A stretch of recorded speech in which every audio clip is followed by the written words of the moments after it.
Lena Voss stood at this altar in a dress worth more than most people's lives, about to marry a man she'd met exactly once. Damien Falco didn't smile, didn't pretend. He looked at her the way someone examines a signature before closing a deal, cold, efficient, already moving on to the next transaction. Her father had sold her to erase his debts. Her mother hadn't even come to say goodbye. And the man now sliding a platinum band onto her trembling finger had made one thing brutally clear. This wasn't a wedding, it was a hostile takeover. If you want to see how far a woman can fall before she learns to fight back, stay until the end. Hit that like button and comment with your city so I can see how far this story travels. The chapel smelled like old money and fresh lilies. Lena thought that was fitting. One was rotting from the inside out. The other would be dead by morning. She stood perfectly still in the marble entryway, her hands clasped so tightly her knuckles had gone white beneath the lace gloves. The dress her mother-in-law had chosen, because of course Lena hadn't been consulted, was stunning in the way a gilded cage is stunning. All structure, no warmth. The bodice cut into her ribs with every breath, reminding her that beauty, in this world, always came with conditions. Through the heavy wooden doors she could hear the murmur of voices. Not many. This wasn't that kind of wedding. No childhood friends, no distant cousins weeping into handkerchiefs, just the people who mattered in transactions like these, lawyers, accountants, and men whose handshakes could topple governments. Her father hadn't even looked at her this morning. Lena closed her eyes and tried to remember the last time he had. Really looked at her. Not past her, not through her, but at her, the way fathers in movies looked at their daughters. She came up empty. Miss Voss? She turned. The woman standing behind her was older, sharp-featured, with silver hair pulled back so severely it seemed to stretch her face. Isabella Falco, Damien's mother. She held herself like royalty, all rigid posture and unreadable expressions. "It's time," Isabella said. Not gently, just a statement of fact. Lena nodded. Her throat felt tight. Isabella's gaze swept over her once, clinical and assessing. "You look appropriate." Not beautiful, not lovely. Appropriate. Lena wanted to laugh, or scream. She wasn't sure which. The doors opened. The chapel was smaller than she'd expected. Intimate, almost. Sunlight filtered through stained glass windows, casting fractured colors across the marble floors, reds and golds and deep, bruised purples. The pews were half empty. On one side sat her father and a handful of his remaining associates, men who'd watched him gamble away everything and done nothing to stop it. On the other side sat the Falcos, more of them, broader shoulders, harder eyes. And at the front, standing beside a priest who looked like he'd rather be anywhere else, was Damien. Lena's breath caught. She'd met him once, 3 weeks ago, in her father's study, while the two men discussed her like she was a stock option. Damien hadn't said much. He'd sat in the leather chair across from her father's desk, one ankle crossed over his knee, and listened. When he finally looked at her, it was brief, evaluating. Then he turned back to her father and said, "Fine." That was it. Fine. Now, watching her walk toward him, his expression hadn't changed. He wore a black suit tailored so precisely it looked like armor. His dark hair was pushed back from his face, revealing sharp cheekbones and a jaw that could cut glass. He was handsome in the way a blade is handsome. Clean lines, cold purpose. His eyes were the worst part. Pale gray, almost colorless. They didn't soften when she reached him. Didn't warm. They just assessed. Like he was calculating her value down to the decimal. Lena stopped at his side. The priest cleared his throat. "We are gathered here today." "Let's skip the speech," Damien said. The priest blinked. "I'm sorry?" "The vows. Just the vows." A muscle in the priest's jaw twitched, but he nodded. "Very well." Lena's hands were shaking. She clasped them tighter, but it didn't help. Damien noticed. Of course he did. His gaze flicked down to her trembling fingers, then back to her face. No sympathy, just observation. "Do you, Damien Falco, take this woman?" "I do." Flat, immediate, like signing a contract. The priest turned to her. "And do you, Lena Voss?" "She does," her father called from the pews. Lena's head snapped toward him. He wasn't even looking at her. He was checking his watch. The priest hesitated. Miss Voss? Her voice came out quieter than she wanted. I do. Damien reached into his jacket and pulled out a small black box. He opened it with one hand, revealing 2 platinum bands. He took hers first, thin, unadorned, cold, and reached for her hand. Lena flinched. It was involuntary. Barely noticeable. But Damien paused, his fingers hovering an inch from hers. For a second, something flickered across his face. Not anger, not impatience. Something harder to name. Then it was gone. He took her hand. His grip was firm, but not rough. He slid the ring onto her finger in one smooth motion, then released her immediately, like touching her any longer than necessary was a violation of terms. Lena picked up his ring with trembling fingers. It was heavier than hers. Thicker. She had to steady her other hand beneath it to keep from dropping it. When she slid it onto his finger, he didn't react at all. Just stood there, waiting for it to be over. By the power vested in me, the priest said, his voice tight, I now pronounce you husband and wife. He didn't say the part about kissing. Damien didn't move to kiss her. Instead, he turned toward the doors and offered her his arm. Lena stared at it. We have a car waiting, he said. His voice was low, smooth, empty of inflection. Take my arm or don't. Either way, we're leaving in 30 seconds. She took his arm. They walked down the aisle together in silence. No one clapped. No one threw rice. Her father didn't even stand. The Falcos watched her like wolves sizing up fresh meat, and Lena kept her chin up, kept her breathing even, kept moving forward because stopping would mean breaking, and she couldn't afford to break. Not yet. The car was a black sedan with tinted windows. A driver in a dark suit held the door open. Damien gestured for her to get in first. She did. The interior smelled like leather and expensive cologne. Damien slid in beside her, and the door closed with a soft, final click. The driver got in. The engine purred to life. They pulled away from the chapel, and Lena watched through the window as Rome blurred past. Ancient buildings, cobblestone streets, people living normal lives. She would never be one of them again. You can relax, Damien said. She turned to him. He wasn't looking at her. He was scrolling through his phone, his expression unreadable. Relax? She repeated. You're gripping the door handle like I'm about to throw you out of a moving vehicle. He glanced at her briefly. I'm not. Lena looked down. Her fingers were white-knuckled around the handle. She forced herself to let go. Better, Damien said, and went back to his phone. Lena stared at him. Is that it? Is what it? The wedding, everything. Is that it? He pocketed his phone and finally looked at her fully. What were you expecting? I don't know. Something. Like what? Champagne? A toast? His mouth curved into something that wasn't quite a smile. This isn't a romance, Lena. It's a merger. Your father owed mine 3 million euros and a supply route he couldn't deliver. You were the settlement. Clean, simple, legally binding. Her stomach turned. You're talking about me like I'm cargo. You're not cargo, Damien said. Cargo has value before it's loaded. You became valuable the moment you signed the papers. She felt her face go hot. You're a bastard. Yes, he said it without emotion. And you're my wife. Those are the facts. The sooner you accept them, the easier this will be. Easier for who? Both of us. The car turned onto a highway. The city fell away behind them, replaced by rolling hills and sprawling estates. Lena watched the landscape change and tried to breathe through the tightness in her chest. Where are we going? She asked. Sicily, my estate there. We'll stay for a few months. Why? Damien didn't answer immediately. He looked at her for a long moment, his pale eyes unreadable. Then he said, Because there's a clause in our contract you weren't told about. Lena went very still. What clause? We have a year to produce an heir. If we don't, the marriage is void and both families forfeit everything. He said it like he was reciting a grocery list. Your father knew. He didn't think you needed to. The world tilted. An heir, Lena repeated slowly. Yes. You mean a child. That's generally what heir implies. Her voice came out strangled. And if I refuse, then we both lose. Damien leaned back against the seat, utterly calm.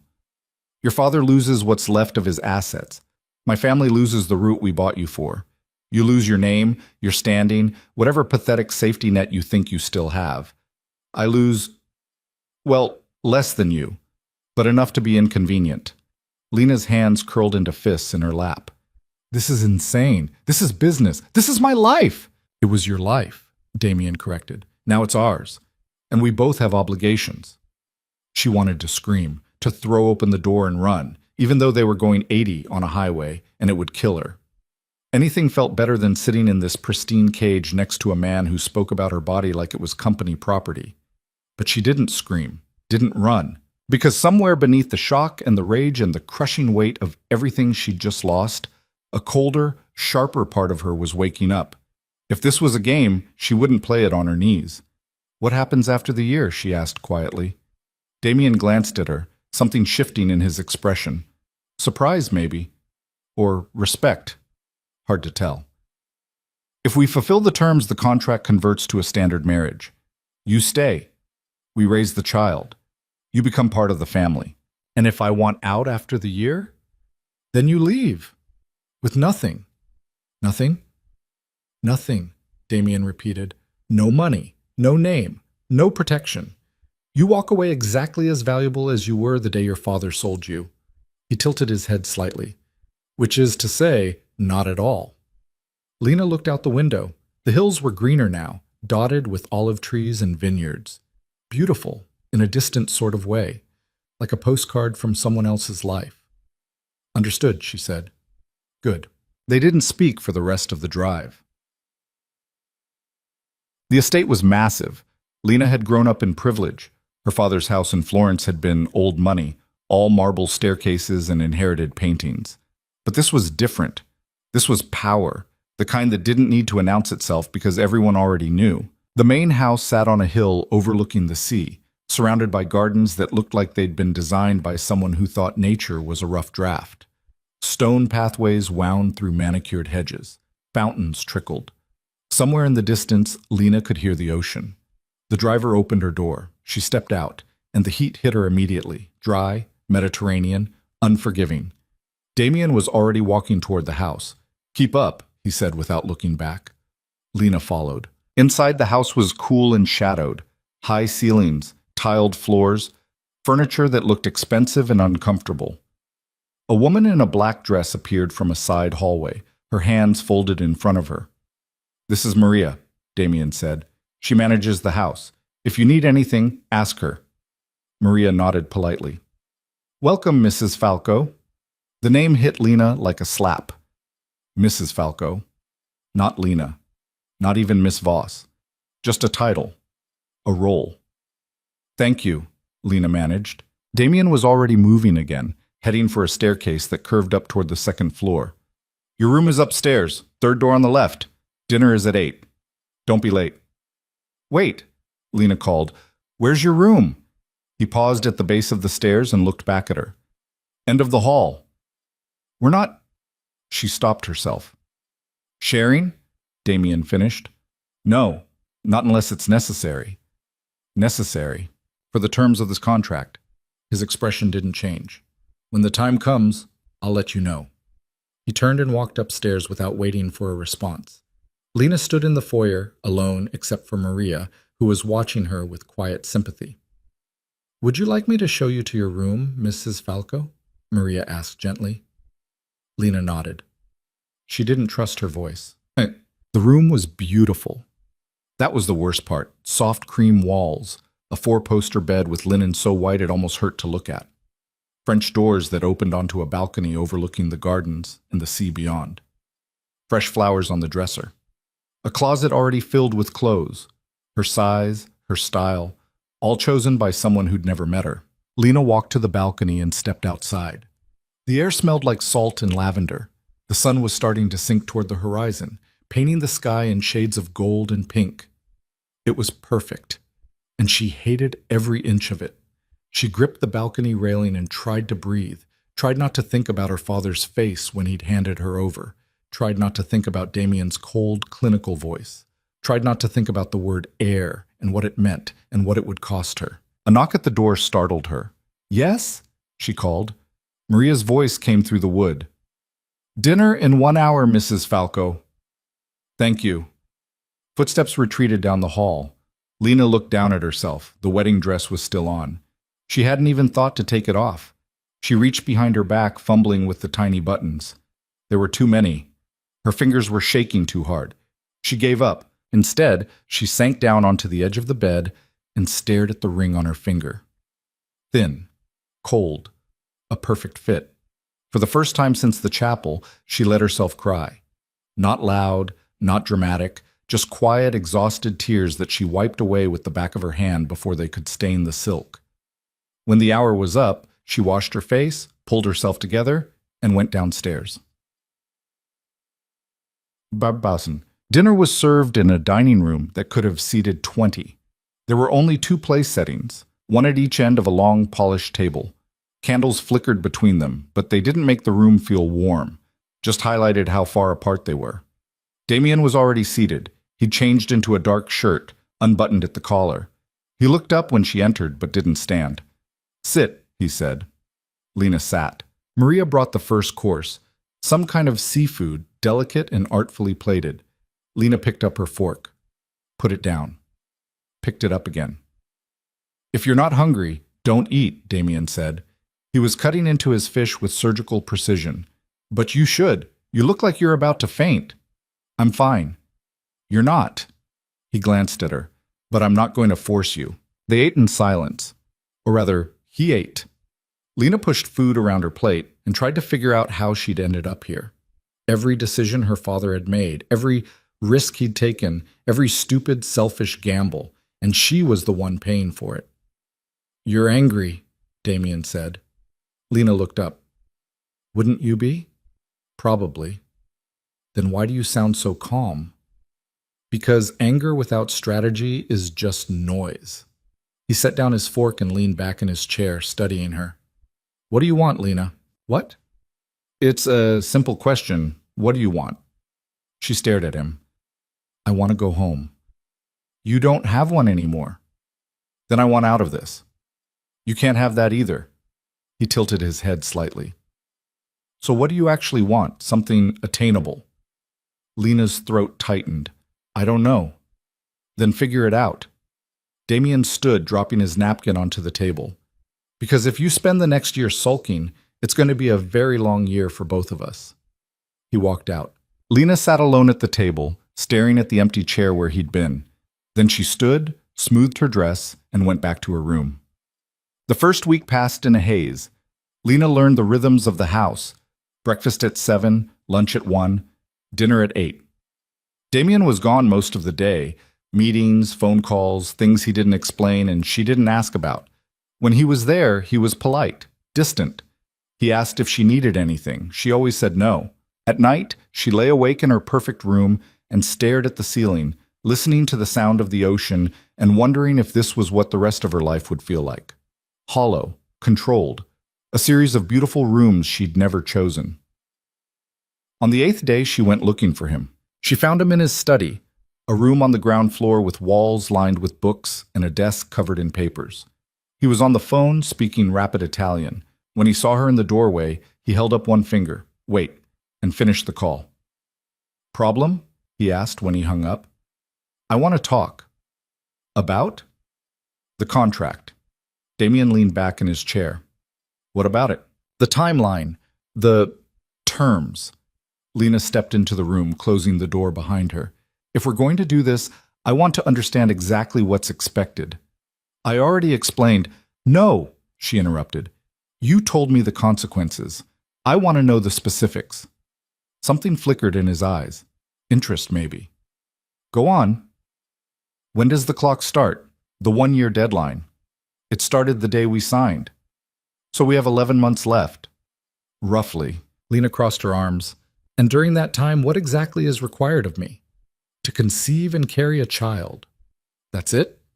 That's everything. And after, if we meet the terms, you become a permanent fixture of this family, with all the protections and expectations that entails. Protections, Lena repeated. Like what? Security. Resources. A name that means something. Damien's gaze didn't waver. And in return, you uphold the family's reputation. You don't embarrass us. You don't betray us. You play your part like a good little wife, like a smart woman who understands how power works. Lena stepped closer to the desk. And what about you? What about me? What are your obligations in all this? Damien smiled. It didn't reach his eyes.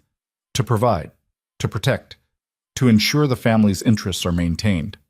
That's vague. It's intentional. They stared at each other across the desk. Lena could feel her pulse in her throat. This was a test. She wasn't sure who was testing whom, but it was a test. I'm not going to be passive in this, she said quietly. I didn't think you would be. And I'm not going to pretend this is something it's not. Good, Damien said. Neither am I. Lena nodded slowly. Then we understand each other. We're starting to. She turned to leave, then paused at the door. One more thing. Yes? If I'm going to be stuck here for a year, I want access to the library and the gardens. I'm not going to sit in that room and rot. Damien's expression softened, barely, but enough to notice. You have access to the entire estate. You're not a prisoner, Lena. Could have fooled me. You're my wife, not my captive. He picked up his phone again, already moving on. Do whatever you want. Just don't leave the property without telling me first. Lena left. But as she walked down the hall, something shifted inside her. Small, fragile, but real. She wasn't going to survive this by waiting to be saved. She was going to have to save herself. The days began to blur together, but Lena refused to let them swallow her whole. She explored the estate. The library became her refuge, floor-to-ceiling shelves filled with books in Italian, English, French. She read everything she could get her hands on: philosophy, history, novels about women who'd survived worse than arranged marriages. The gardens were sprawling, maze-like. She walked them every morning, learning the pathways, finding quiet corners where the staff wouldn't bother her. There was a fountain near the east wall, half hidden by wisteria. She started bringing books there, sitting on the stone edge and reading until the sun got too hot. Damien noticed. She could tell because he started appearing in places he hadn't before. In the library, ostensibly looking for a file. In the garden, taking a call on the same path she walked every day. He never spoke to her during these encounters, just nodded, acknowledged her presence, moved on. But he was watching, and Lena started watching back. She noticed things, small things. The way he took his coffee, black, no sugar. The way he rubbed the bridge of his nose when he was frustrated. The scar on his left hand, thin and pale, that he never explained. The fact that he didn't sleep much. She could see the light under his door late at night, hear him pacing. He wasn't as controlled as he pretended to be. That realization felt like a weapon. 2 weeks in, Maria knocked on Lena's door with a message. Mr. Falco would like you to join him for dinner tonight, in the garden. Lena looked up from her book. The garden? Yes, ma'am. He's having a table set up near the fountain. Did he say why? Maria smiled. He didn't, but he seemed thoughtful. Lena wasn't sure what to make of that. What time? 8, as usual. When 8 o'clock came, Lena changed into a simple dress, nothing fancy, but not the jeans and t-shirt she'd been living in, and made her way to the fountain. The table was small, intimate. Candles flickered in glass holders. 2 chairs, 2 place settings, and Damien standing beside the fountain with his hands in his pockets, watching the water. He turned when he heard her footsteps. You came, he said. You summoned. I invited. He pulled out her chair. There's a difference. Lena sat. Damien sat across from her. For a moment, neither of them spoke. Then Maria appeared with wine, poured 2 glasses, and disappeared again. Damien raised his glass. To 2 weeks of not killing each other. Lena almost smiled. Almost. That's a low bar. It's realistic. She took a sip. The wine was good. Of course it was. Why are we out here? She asked. Because I'm tired of that dining room, Damien said. And I thought you might be too. That's considerate. Don't sound so shocked. You haven't exactly been warm. Warmth wasn't part of the contract. Lena set down her glass. Is everything a contract to you? Damien considered that. Yes. Everything worth doing, anyway. That's bleak. That's survival. They ate in silence for a while. The food was lighter than usual: grilled fish, roasted vegetables, bread that was still warm. The air smelled like jasmine and the sea. It was almost peaceful. Almost. "I've been thinking," Damien said eventually. "About?" "The timeline, the terms, how we're going to approach this." Lena's stomach tightened. "And? We need to be practical," Damien said. "Waiting until the last minute would be stupid. Too much risk. Too many variables." "So what are you suggesting?" He met her eyes. "That we start trying within the next month." The word trying hung in the air between them, heavy and loaded. Lena's throat went dry. "That's fast. That's strategic. It's clinical. It's necessary." She looked away, focusing on the fountain. The water caught the candlelight, turning it into something almost magical. She hated that something so cold could look so beautiful. "I need time," she said quietly. "How much?" "I don't know. More than a month." Damien was silent for a long moment. Then he said, 6 weeks. Lena looked at him. "What?" 6 weeks. That gives you time to adjust, to prepare, to stop looking at me like I'm the enemy." "You are the enemy." "No," Damien said. "I'm your husband. There's a difference." "Not from where I'm sitting." He leaned forward, his expression unreadable.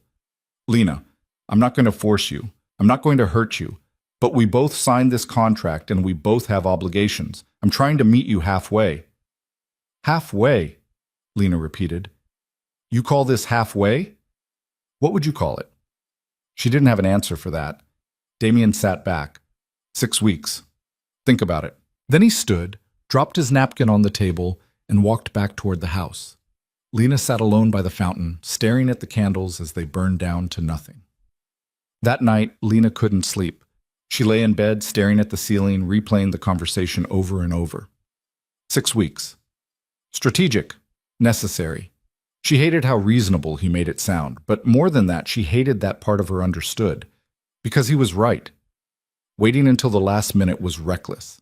And Lena had been reckless once before, trusted her father, believed he'd protect her, and look where that had gotten her. She couldn't afford to be reckless anymore. But she also couldn't afford to be passive. If this was happening, if she was going to go through with this, she needed control. Not over the outcome, maybe, but over how she got there. Lena sat up in bed, her mind racing. Damien wanted practicality, strategy. Fine, she'd give him strategy, but on her terms. The next morning, Lena found Damien in the study again. He looked up when she entered, his expression guarded. "Lena, I thought about your offer," she said. "And?" 6 weeks is fine." Something shifted in his face. Relief, maybe. Or surprise. "Good. But I have conditions." Damien leaned back in his chair. "I'm listening." "I want to know you," Lena said. "Not as a contract, not as a transaction. If we're going to do this, I need to know who you are." "Why?" Because I refuse to have a child with a stranger." Damien studied her for a long moment. Then he said, "What do you want to know?" "Everything." "That's vague." "Then start small." Lena crossed her arms. "Why did you agree to this marriage?" Damien's jaw tightened. "Because my family needed it." "That's not an answer. That's an excuse." "It's the truth. It's part of the truth."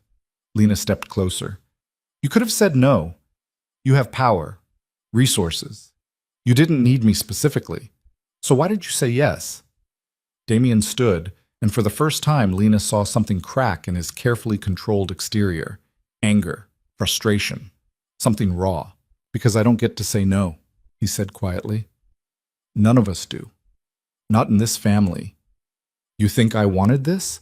You think I wanted to marry a woman I don't know, tie myself to a contract I didn't write, spend a year trying to produce an heir like it's a business quota?" Lena didn't move. "Then why?" "Because if I didn't, someone else would have." Damien's voice was low, sharp. "And they wouldn't have been as kind as me." The words hung between them. Lena's pulse was racing. "Kind? You're still breathing, aren't you?" Damien said. "You're still whole, you're still you. That's more than some men in my position would have allowed. That's not kindness, Lena said. That's basic decency.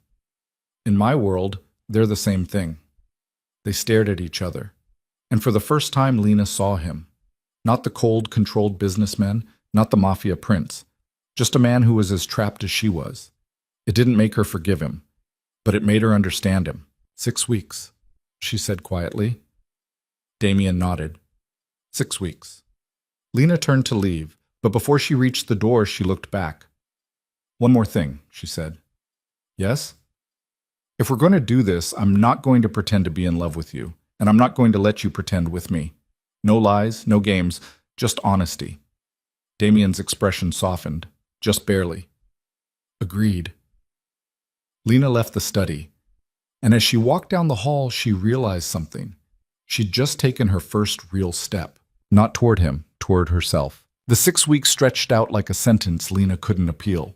She marked the days in her head, not on a calendar. That felt too deliberate, too much like counting down to an execution. Instead, she let them pile up in small observations. The way the light changed as summer deepened. The way the jasmine in the garden grew wilder, heavier with scent. The way Damien's coffee cup was always in the same spot on the breakfast table, drained to the last drop. He kept his distance. Mostly. But there were moments, brief, barely noticeable, where the careful walls he'd built seemed to thin. A glance that lasted half a second too long. A question about what she was reading that didn't feel like polite obligation. Once, when she twisted her ankle on the uneven garden path, he'd appeared out of nowhere, his hand steadying her elbow before she even realized she was falling. Careful, he'd said. I'm fine. He'd let go immediately, but his hand had been warm, solid. And for just a moment, Lena had let herself lean into it. Then the moment passed, and they went back to being strangers who shared a last name. But Lena wasn't a stranger anymore. Not entirely. She'd started learning him the way you learn a locked door, testing, probing, looking for weaknesses. Not to hurt him, but to understand him. Because if she was going to survive this, she needed to know exactly who she was up against. Damien woke at 5 every morning. She could hear him moving through the house, his footsteps deliberate and quiet. He ran. She'd seen him once, early, before the sun had fully risen. He'd moved like someone trying to outrun something that couldn't be outrun. He took his calls in Italian, rapid and clipped, his voice dropping into a register she'd never heard him use with her. Colder, sharper. There was a cruelty in it that made her stomach tighten, a reminder that the man who poured her wine at dinner was the same man who could destroy someone with a phone call. He didn't talk about his work.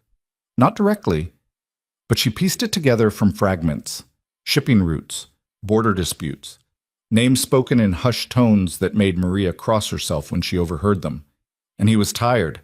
Lena could see it in the way his shoulders sagged when he thought no one was looking, the way he rubbed his temples during dinner like he was trying to push back a headache that never quite left. She didn't feel sorry for him, but she saw him, and that was dangerous. 3 weeks in, Lena found herself in the library again. It had become her routine, breakfast alone, a walk through the gardens, then hours in the library until lunch. Damien rarely came in during the day, so she'd claimed it as hers, except today he was already there. He sat in one of the leather chairs by the window, a file open on his lap, his reading glasses perched on his nose. Lena hadn't even known he wore glasses. They made him look softer somehow, more human. He glanced up when she entered. I'm not in your way, am I? It's your house, Lena said. It's our house. She didn't argue. Just crossed to the shelf she'd been working through, Russian literature, dense and tragic and oddly comforting, and pulled down a copy of Anna Karenina. Damien watched her. Heavy reading. I like heavy reading. Why? Lena turned, the book in her hands. Because it reminds me that other people have survived worse. Something flickered across his face. Understanding, maybe. Or recognition. Fair enough, he said, and went back to his file. They sat in silence for a while. Lena tried to read, but she kept getting distracted by the sound of him turning pages, the scratch of his pen as he made notes in the margins. It should have been irritating. Instead, it felt almost companionable. She hated that. Can I ask you something? Lena said, not looking up from her book. You just did. Can I ask you something else? Damien set down his pen. Go ahead. Do you ever regret it? This life? He didn't answer right away. When she finally looked at him, his expression was unreadable. Every day, he said quietly. Lena hadn't expected that. Then why do you stay? Because leaving would be worse. He took off his glasses, folding them carefully. I was born into this, Lena. I didn't choose it, but I accepted it. Because the alternative was watching my family tear itself apart, or worse, letting someone else take control. Someone who wouldn't hesitate to burn it all down. So you sacrificed yourself. I did what was necessary. That's not the same thing. Damien stood, crossing to the window. He looked out at the gardens, his hands in his pockets. When I was 16, my father brought me to a meeting. A negotiation, he called it. The other side didn't want to negotiate. They wanted blood. My father made me watch while he had 3 of them executed, right there, in front of everyone. Lena's breath caught. Afterward, Damien continued, his voice flat. He told me that mercy was a luxury we couldn't afford, that the moment you show weakness, someone will use it to destroy you. He turned to look at her. I've spent my entire life proving I'm not weak, that I can be what this family needs me to be, even when it costs me. What does it cost you? Lena asked softly. Damien's smile was bitter. Everything that matters. They stood there across the room from each other, and for the first time Lena felt the weight of what he carried. Not just power, not just wealth, but the crushing, suffocating burden of being the person everyone depended on. I'm sorry, she said. Don't be. Damien picked up his file. I made my choices. Now I live with them. He left the library without another word. Lena stayed, staring at the empty chair where he'd been sitting, and realized something that terrified her. She was starting to care. The realization didn't come all at once. It crept in slowly, like water finding cracks in a foundation. She noticed when he didn't come down for breakfast one morning, and instead of feeling relieved, she felt worried. She caught herself listening for his footsteps in the hallway, the low murmur of his voice on phone calls. When he came back late one night, his shirt wrinkled and his tie loosened, she almost asked if he was okay. She didn't, but the impulse was there, and that was the problem. Because caring meant vulnerability. It meant giving him power over her that went beyond the contract, beyond the legal bindings. It meant letting him in. Lena couldn't afford that, so she doubled down. She started testing him in small ways, pushing boundaries, seeing how far she could go before he pushed back. She skipped dinner one night without warning. Damien didn't say anything, but the next morning Maria brought breakfast to her room with a note in his handwriting. If you're going to avoid me, at least eat. She borrowed a book from his study without asking. He noticed, of course he did, but when she came down to breakfast the next day, there was a stack of 3 more books beside her plate. All Russian, all tragic. She asked him, point blank over wine one evening, why he hadn't married before. No one worth the risk, he'd said. And I am? You're the obligation. There's a difference. It should have stung. Instead, Lena laughed. Actually laughed, because it was so brutally honest that she couldn't help but respect it. Damien had stared at her like she'd grown a second head. What? She'd said. I've never heard you laugh before. You've never said anything funny before. His mouth had twitched, almost a smile. Fair point. That night, lying in bed, Lena replayed the conversation and hated herself a little for how much she'd enjoyed it. 4 weeks in, the dreams started. Not nightmares, worse. Dreams where Damien wasn't cold, where his hands were gentle instead of clinical, where he looked at her the way men in movies looked at women they actually wanted, not women they'd been contractually obligated to impregnate. She woke from them feeling hollowed out and angry, because they weren't real.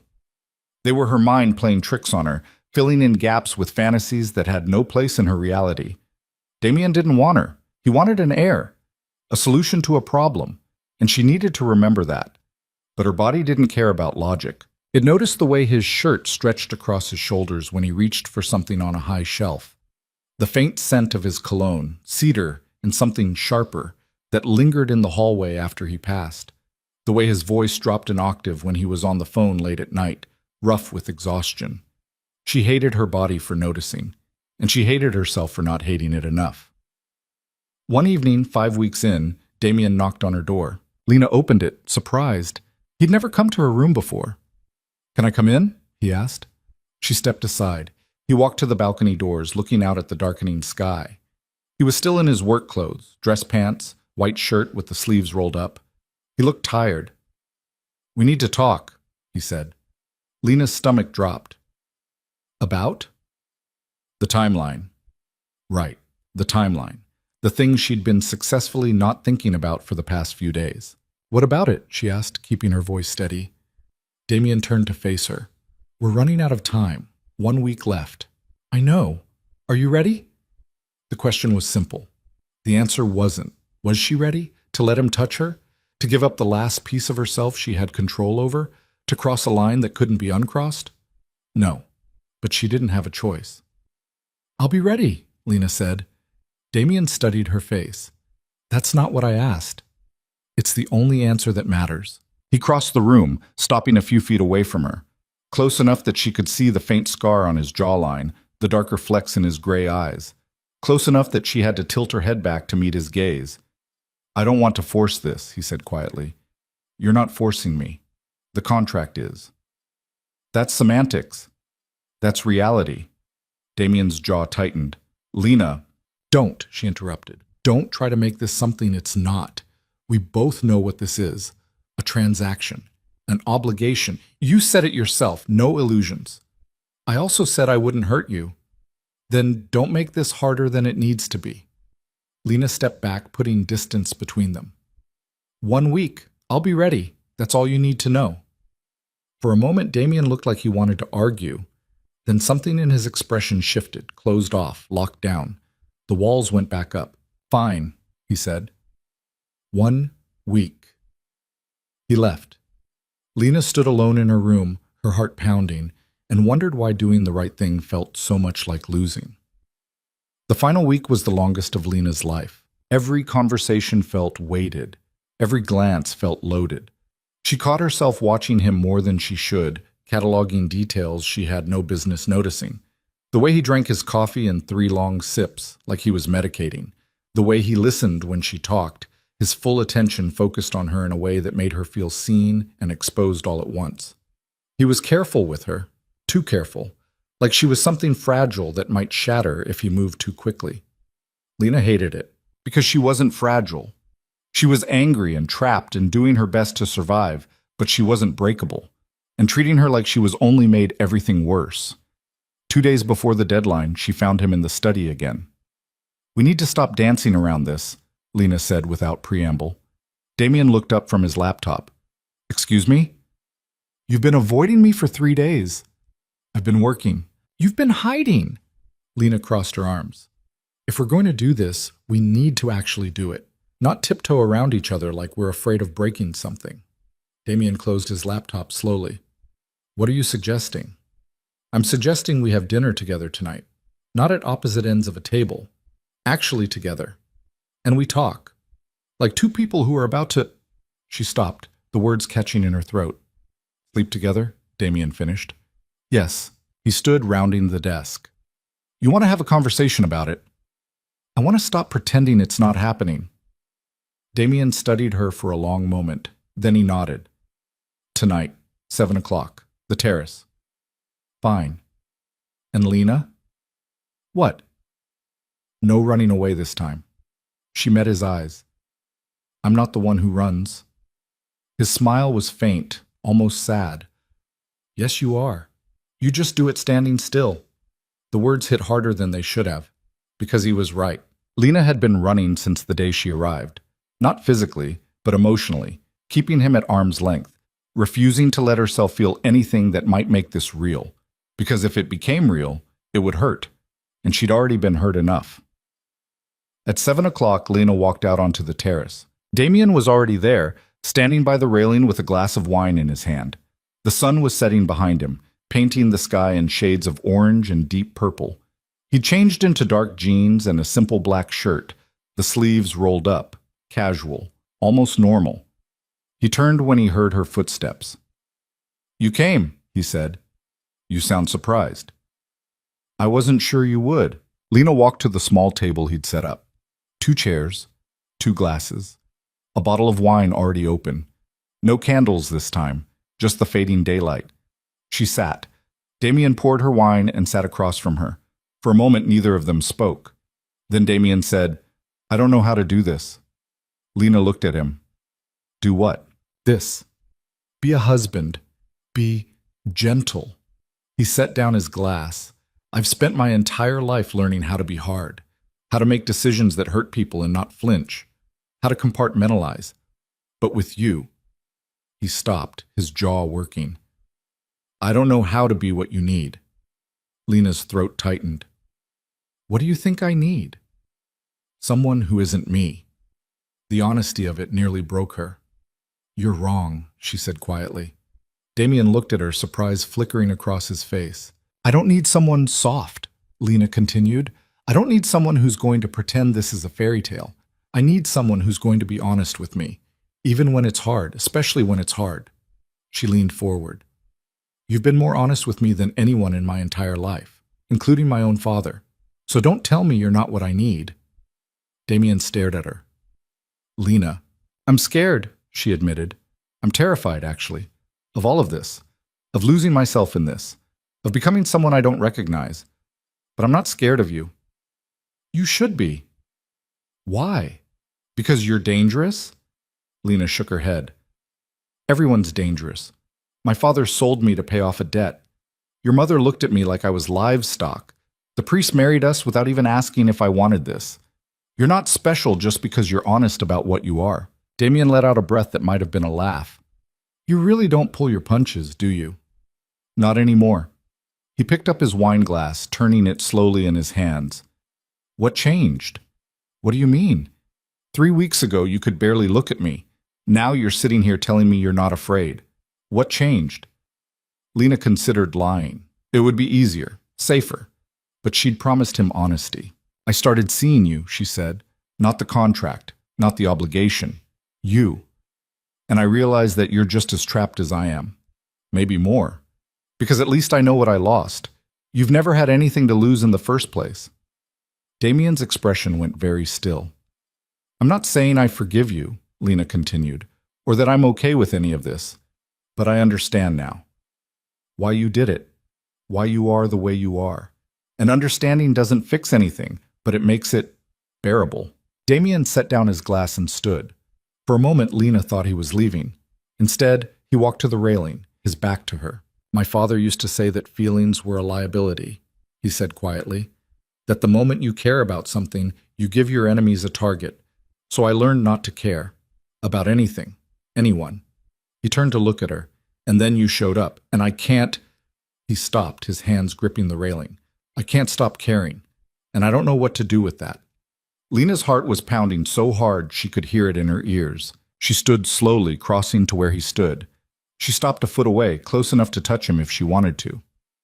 What do you care about? She asked. Damien looked at her, and for the first time his expression was completely unguarded. You, he said. I care about you, and it's the most terrifying thing I've ever felt. Lena's breath caught. This wasn't supposed to happen. This wasn't part of the plan. But standing there, looking at him, at the vulnerability in his eyes, the tension in his shoulders, the way he was trying so hard not to reach for her, she realized something. She cared too. Not because she wanted to, not because it was smart or safe or remotely logical, but because he'd let her see him. The real him. Not the Mafia prince or the cold businessman, but the man underneath who was just as lost and scared as she was. Damien, she said softly. Don't, he said. Don't say anything kind. I don't deserve it. I wasn't going to. That surprised a laugh out of him. Rough and unexpected. Lena stepped closer.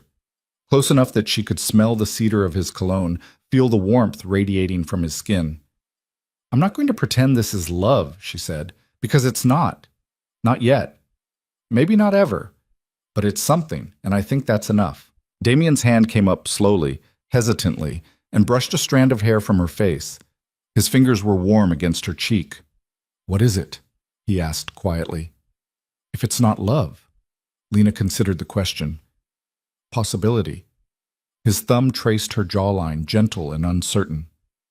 Possibility. Yes. They stood there, inches apart, the space between them charged with everything they weren't saying.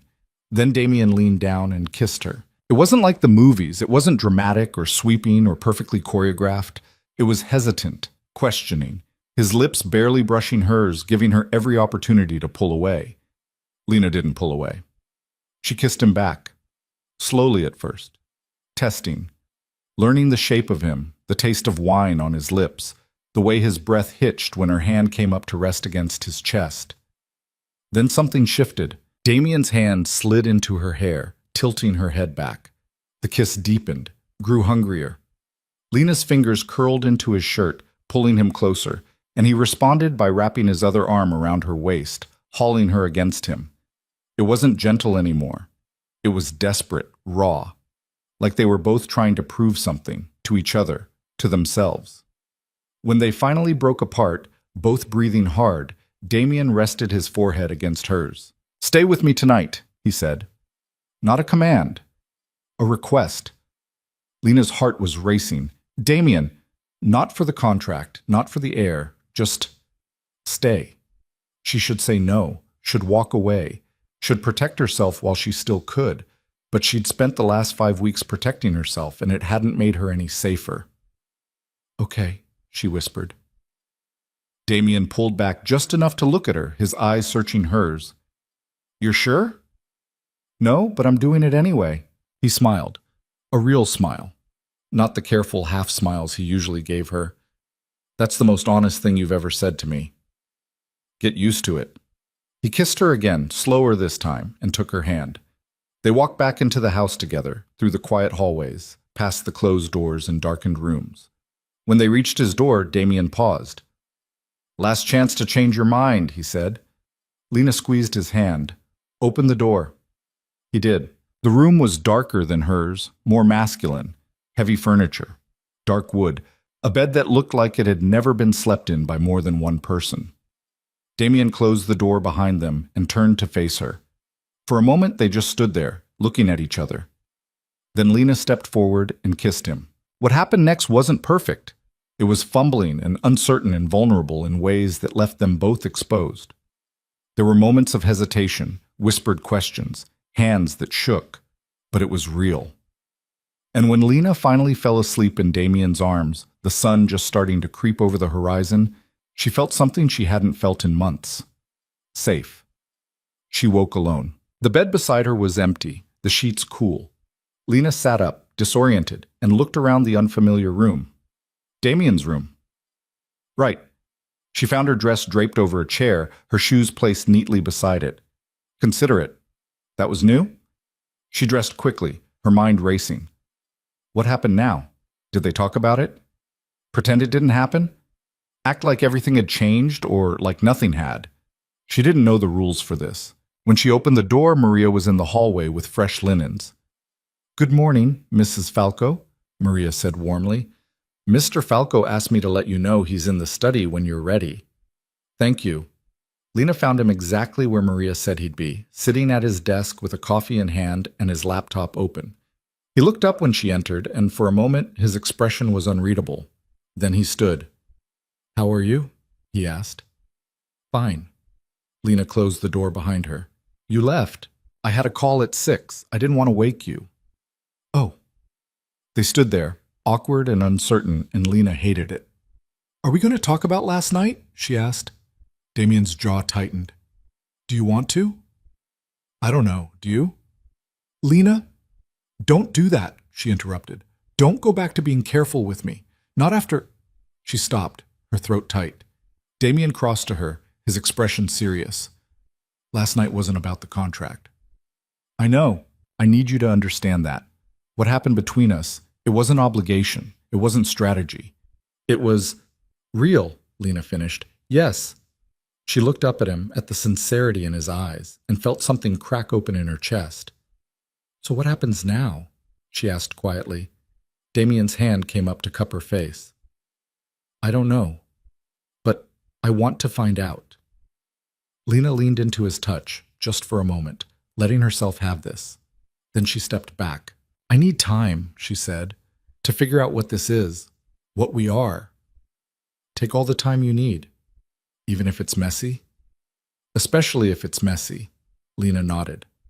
Okay. She turned to leave, but Damien caught her hand. Lena? Yes? Thank you for staying. She squeezed his hand once, then let go. Thank you for asking. As she walked back to her room, Lena realized something that terrified and exhilarated her in equal measure.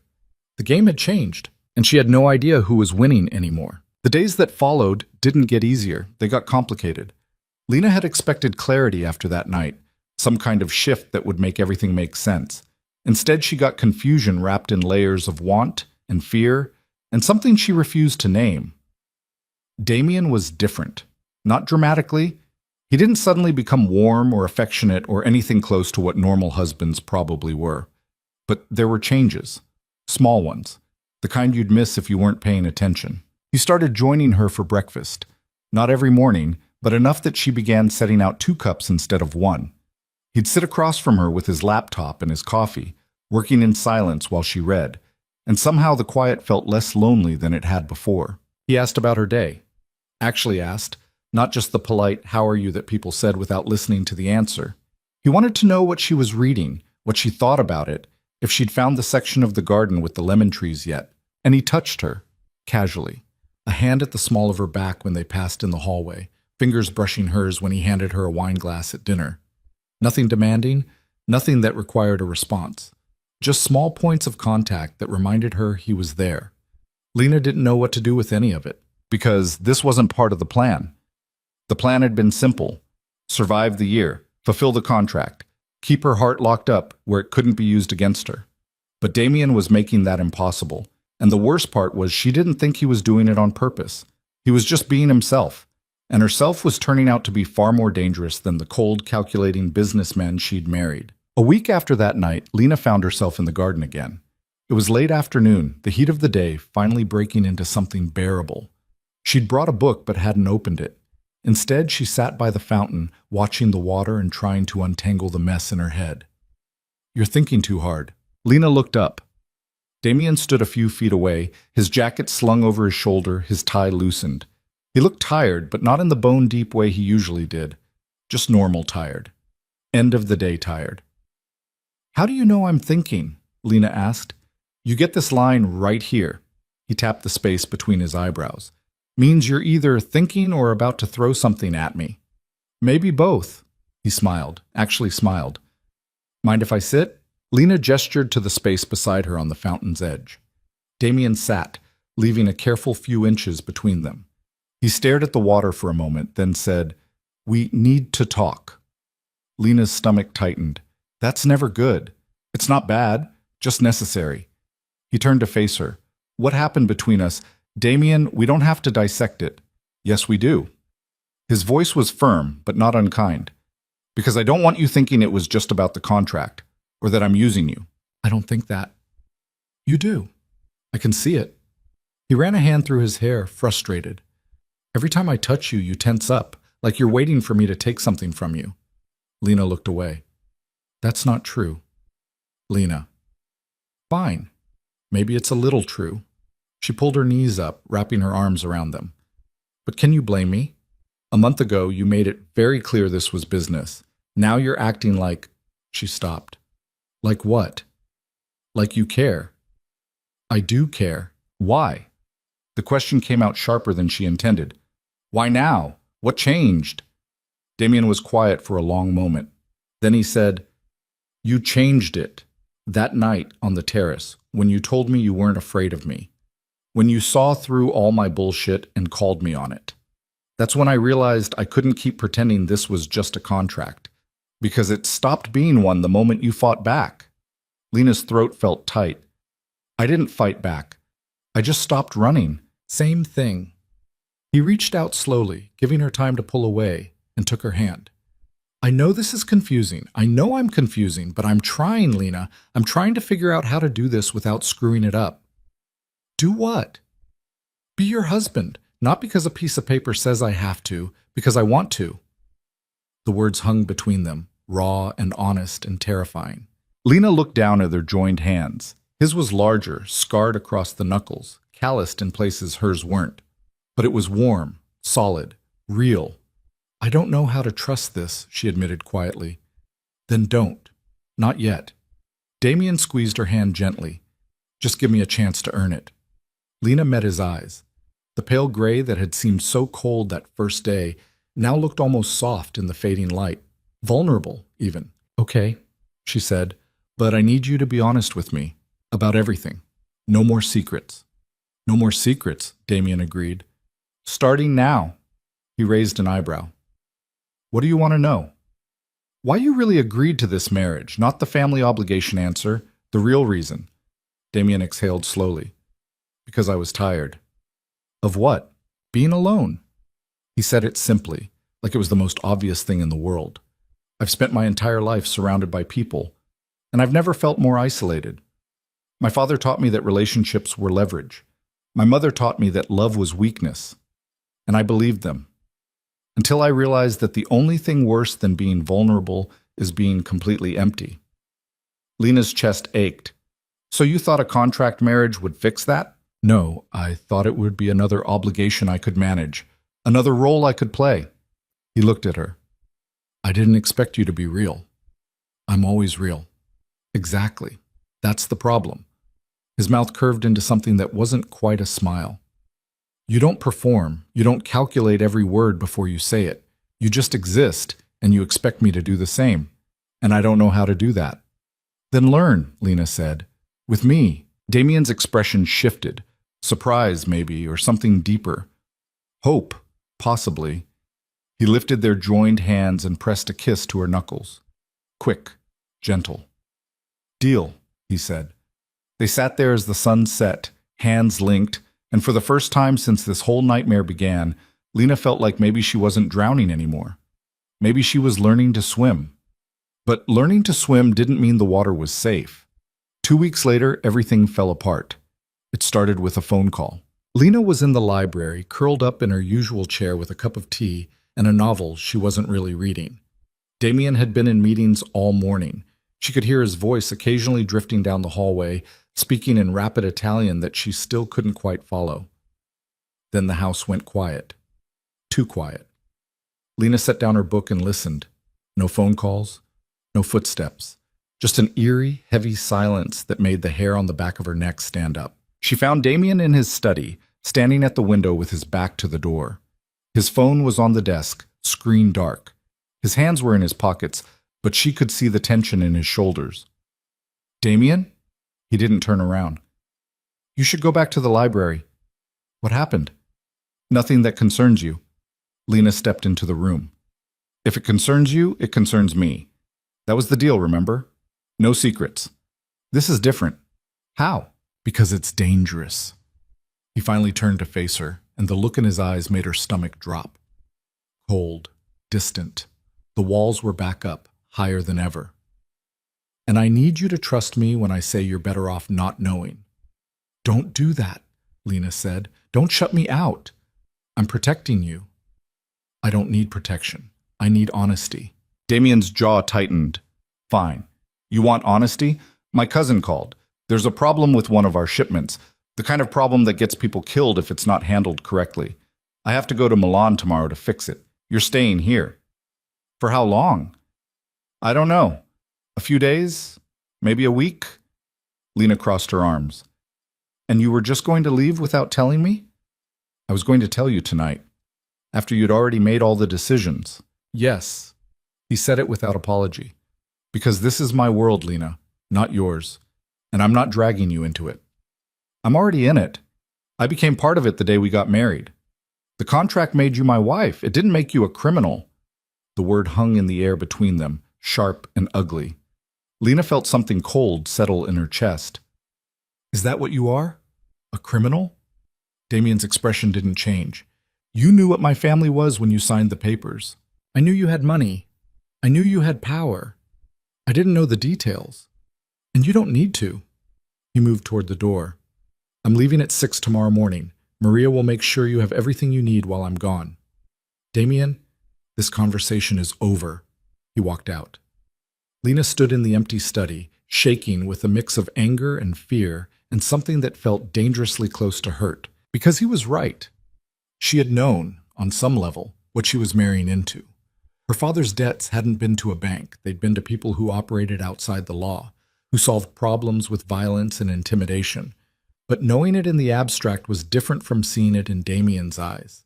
The coldness, the calculation, the reminder that the man who held her hand in the garden was the same man who could order someone's death with a phone call. She'd been an idiot to think otherwise. That night, Damien didn't come to dinner. Lena ate alone, pushing food around her plate while Maria hovered nearby, clearly uncomfortable with the tension radiating through the house. "Is Mr. Falco unwell?" Maria asked gently. "He's fine. Just busy." Maria nodded, not believing her for a second, and cleared the plates. Lena went to bed early, or tried to. She lay in the dark, staring at the ceiling, listening for sounds from down the hall. Around midnight, she heard Damien's door open and close, footsteps in the hallway, then silence. She almost got up, almost went to him. But what would she say? Don't go? Don't be who you are?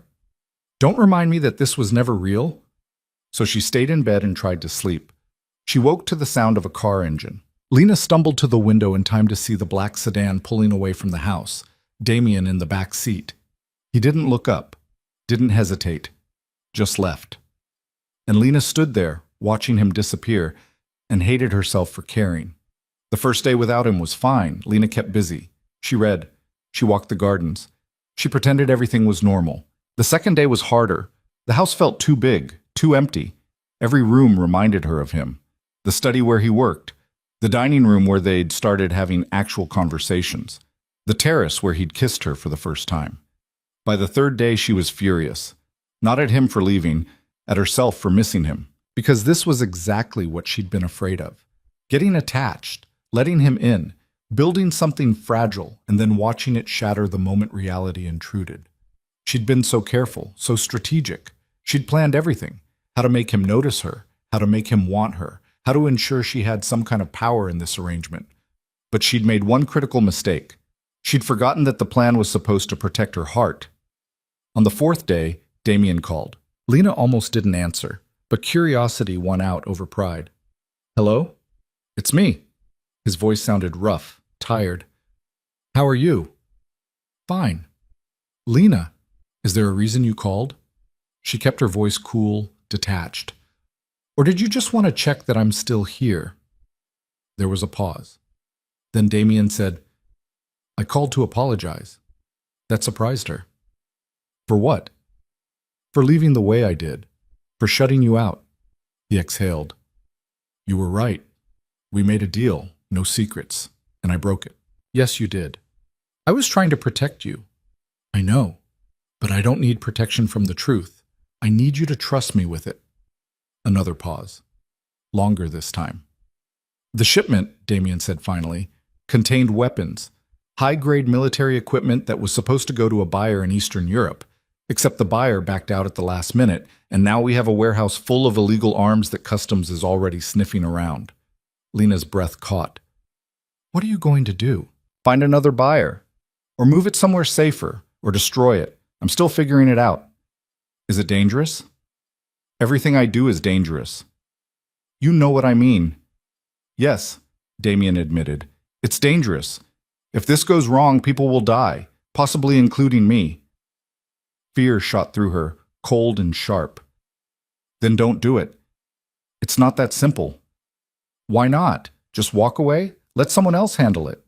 "If I walk away, my family loses credibility. Our partners lose faith. And the next time we need something, no one will answer the phone." His voice dropped. "This is the cost of the life I chose, Lena. I don't get to walk away just because it's hard." Lena pressed her free hand against her chest, trying to calm her racing heart. "When are you coming back?" 2 more days, maybe 3. That's not an answer. "It's the only one I have." She wanted to scream at him, to tell him he was an idiot for risking his life over a shipment of guns, to beg him to come home. Instead, she said, "Be careful." "I will." "Damien." "Yes?" "Don't die. We still have 9 months left on the contract. It would be really inconvenient." She heard him laugh, soft and surprised. "I'll do my best." They hung up. Lena sat on the edge of her bed, phone still in her hand, and tried to breathe through the panic clawing at her throat. Because somewhere in the last few weeks, Without meaning to, without planning it, she'd fallen into the exact trap she'd sworn to avoid. She cared about him, not as a means to an end, not as a strategy, she just cared. And it was going to destroy her. Damien came back on the 6th day. Lena heard the car pull up around noon. She was in the garden, pretending to read. Actually just watching the driveway like a woman waiting for news from a war. He looked worse than she'd expected. Exhausted, unshaven. His shirt was wrinkled, his tie gone. But he was whole. Alive. Relief hit her so hard she almost couldn't breathe. Damien saw her and changed direction, walking straight across the lawn toward her. He didn't say anything, just stopped a few feet away, looking at her like he was trying to figure out if she was real. "You came back," Lena said. "I said I would." "You said maybe." "I was being pessimistic." He sat down on the fountain's edge beside her, close enough that their shoulders almost touched. "It's handled. The shipment's been moved. No one died." "Good." "I'm sorry I worried you." Lena looked at him sharply. "What makes you think I was worried?" "Because you're out here instead of in the library. And you've been staring at the driveway for the last 20 minutes. I was not—" She stopped. "Were you watching me?" "From the study window. For the last 10 minutes. He rubbed his face. "I wasn't sure if you'd want to see me." "Why wouldn't I?" "Because I left. Because I shut you out. Because—" He stopped, his jaw working. "Because I thought maybe you'd realize this was a mistake. That being with me was too dangerous, too complicated, too much." Lena's chest ached. "Do you want it to be a mistake?" "No." The word came out raw, honest. "But I'd understand if you did." They sat in silence for a moment. Then Lena said, "I'm angry at you." "I know."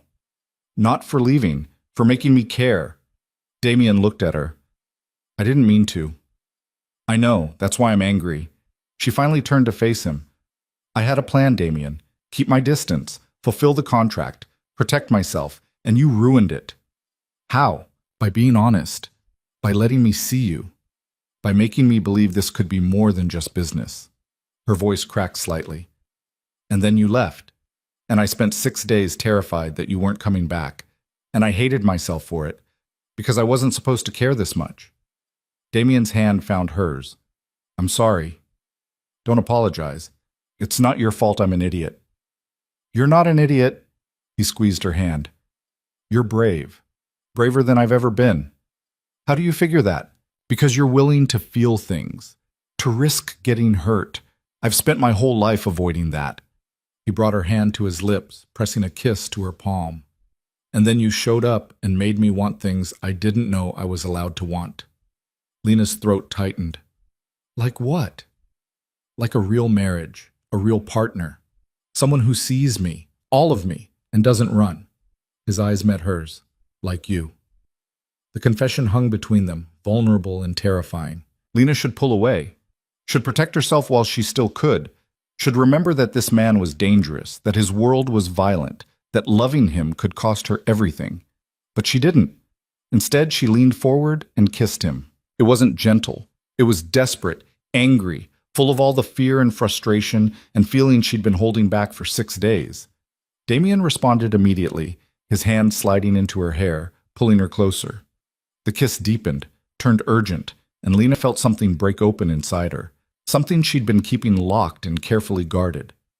When they finally broke apart, both breathing hard, Damien rested his forehead against hers. "Come inside," he said quietly. "Why?" "Because I missed you, and I want to show you how much." Lena's pulse jumped. "Damien, just say yes." She should say no, should make him work for it, should hold on to her anger a little longer, but she was tired of fighting. "Yes," she whispered. They barely made it to his room. Damien's hands were on her the moment the door closed, pulling her against him, his mouth finding hers with an urgency that stole her breath. Lena responded in kind, her fingers working at the buttons of his shirt, needing to feel skin, to confirm he was real and whole and here. This time was different from the first. There was no hesitation, no careful testing of boundaries, just raw need and the desperate relief of being together again. Afterward, they lay tangled in his sheets, the afternoon sun filtering through the curtains. Damien's fingers traced lazy patterns on her shoulder, and Lena felt her eyes growing heavy. "Stay," Damien murmured. "Sleep here." "I should go back to my room." "Why?"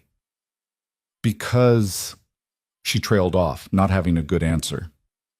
"Stay," he said again. "Please." Lena shifted closer, tucking herself against his side. "Okay." She felt him relax, his arm tightening around her. "Lena?" "I'm falling for you." Her eyes snapped open. "What?"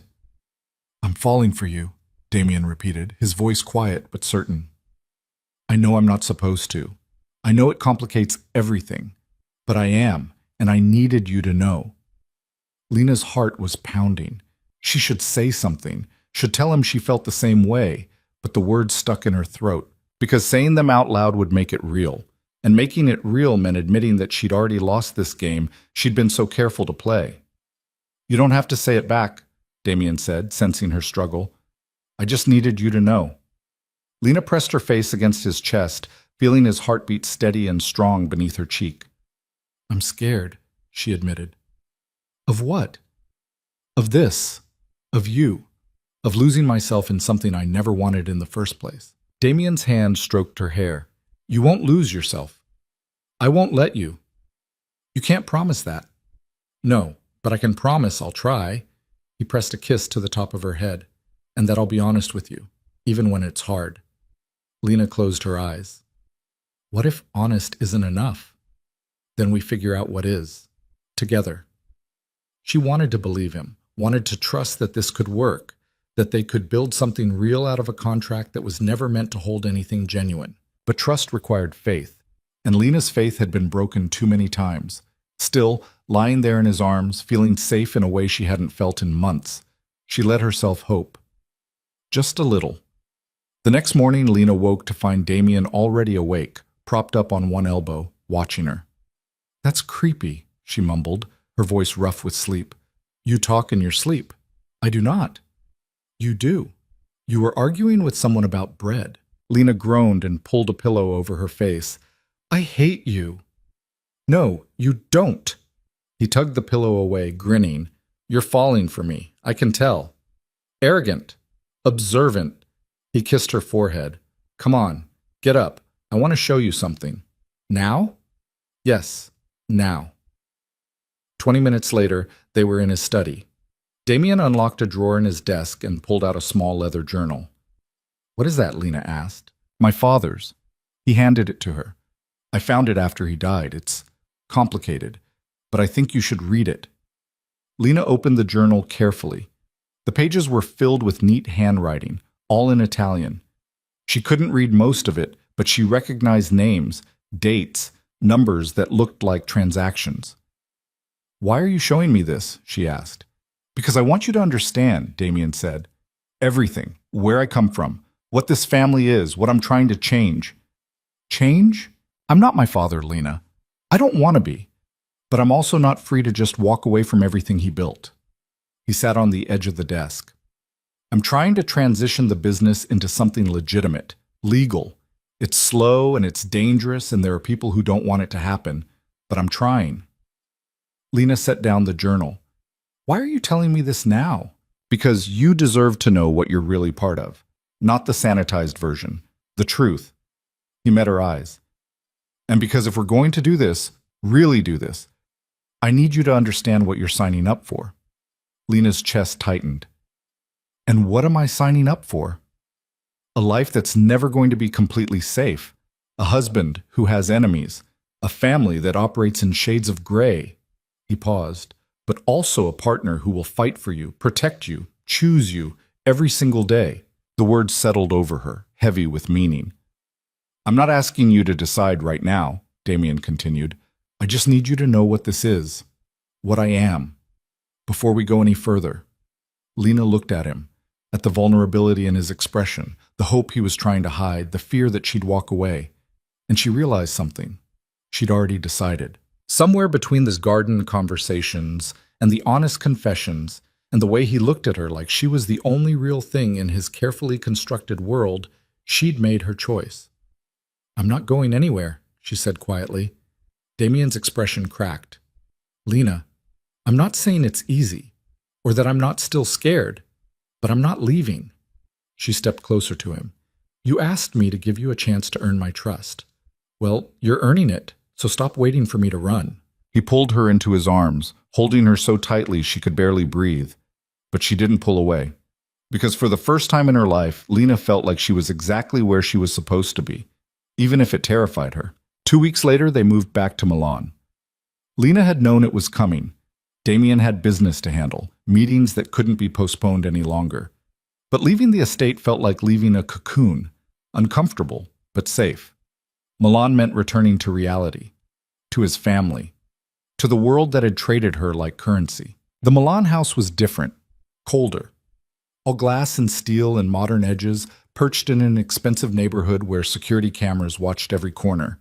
It felt like a fortress, or a prison. Lena hadn't decided which yet. Isabella was waiting when they arrived. She stood in the foyer perfectly composed in a cream suit, her silver hair immaculate. Her eyes swept over Lena with the same assessing look she'd given her at the wedding, and Lena fought the urge to smooth her dress. Mother, Damien said, his voice carefully neutral. Damien. Lena. Isabella's smile was polite, but didn't reach her eyes. I trust Sicily was productive. It was, Damien said. Good. We have much to discuss. She turned toward the sitting room without waiting for a response. Join me. It wasn't a request. Damien's hand found Lena's, squeezing briefly. I'll handle this. We'll handle this, Lena corrected quietly. Something flickered in his expression. Pride, maybe. He nodded. They followed Isabella into a sitting room that was all white furniture and uncomfortable formality. She sat in a high-backed chair like it was a throne. Damien took the sofa, pulling Lena down beside him. His hand stayed on her knee, a small claim of solidarity. I assume the contract terms are being met? Isabella asked, her gaze fixed on Lena. Lena felt heat crawl up her neck. That's personal. It's business. And since the family's future depends on it, I have every right to ask. Mother, Damien started. It's fine, Lena interrupted. She met Isabella's gaze head on. We're handling it. Handling it, Isabella repeated. That's vague. That's intentional. Isabella's eyebrow arched. You've developed a spine. How refreshing. I've always had one. You just never bothered to notice. The room went very quiet. Damien's hand tightened on Lena's knee, but he didn't intervene, just waited. Isabella studied Lena for a long moment. Then, surprisingly, she smiled. A real smile, sharp and approving. Perhaps you're more suited to this family than I thought, Isabella said. Very well. I won't press. But understand this, Lena. Failure isn't an option for either of you. Too much depends on this alliance. We understand, Damien said. Do you? Isabella turned to her son. Because I've heard rumors about your plans to legitimize the business, about meetings with government officials and lawyers. Damien's expression didn't change. I'm diversifying. It's smart business. It's dangerous business. You're making enemies. I've always had enemies. Not like this. Not people who see you as a threat to the entire structure. Isabella stood, smoothing her skirt. Be careful, Damien. Ambition is admirable. Recklessness gets you killed. She walked out, leaving them alone in the two-white room. Lena exhaled slowly. She's terrifying. She's protective, in her own twisted way. That was protective? You're still breathing, aren't you? Damien turned to her. She likes you. That was her liking me? She didn't threaten to disown you or have you removed, so yes. He stood, pulling her up with him. Come on, I'll show you the rest of the house. The house was massive. Too many rooms, too much space. Lena's bedroom was on the second floor, connected to Damien's through a shared bathroom. An attempt at propriety that felt ridiculous given everything. You can redecorate if you want, Damien said, standing in the doorway of her room. Change whatever you don't like. Lena looked around. The room was beautiful in that sterile, magazine-spread way. Perfect and soulless. It's fine. Lena. What? You hate it, I can tell. She sighed. It's just very white. So change it. To what? Whatever you want. This is your home now. Make it feel like one. The word home settled strangely in her chest. She'd never thought of anywhere as home. Not her father's house, where she'd been an afterthought. Not the estate in Sicily, beautiful as it was. Definitely not here. But Damien was looking at her with such earnest hope that she found herself nodding. Okay, I'll think about it. He smiled. Good. I have a meeting at 4, but I'll be back for dinner. 7? Sure. He hesitated, then crossed to her and kissed her forehead. Quick and casual, like it was something they did now. Like they were actually married instead of just legally bound. Lena's heart did something complicated in her chest. See you tonight, Damien said, and left. Lena stood alone in her white room and wondered when exactly she'd stop thinking of him as the enemy. The first few days in Milan fell into a rhythm. Damien left early for meetings and came back late, usually exhausted but always making time for dinner. They'd sit in the dining room, smaller than the one in Sicily, less formal, and talk about nothing important. Books, weather, the fact that Maria had followed them to Milan and seemed determined to overfeed them both.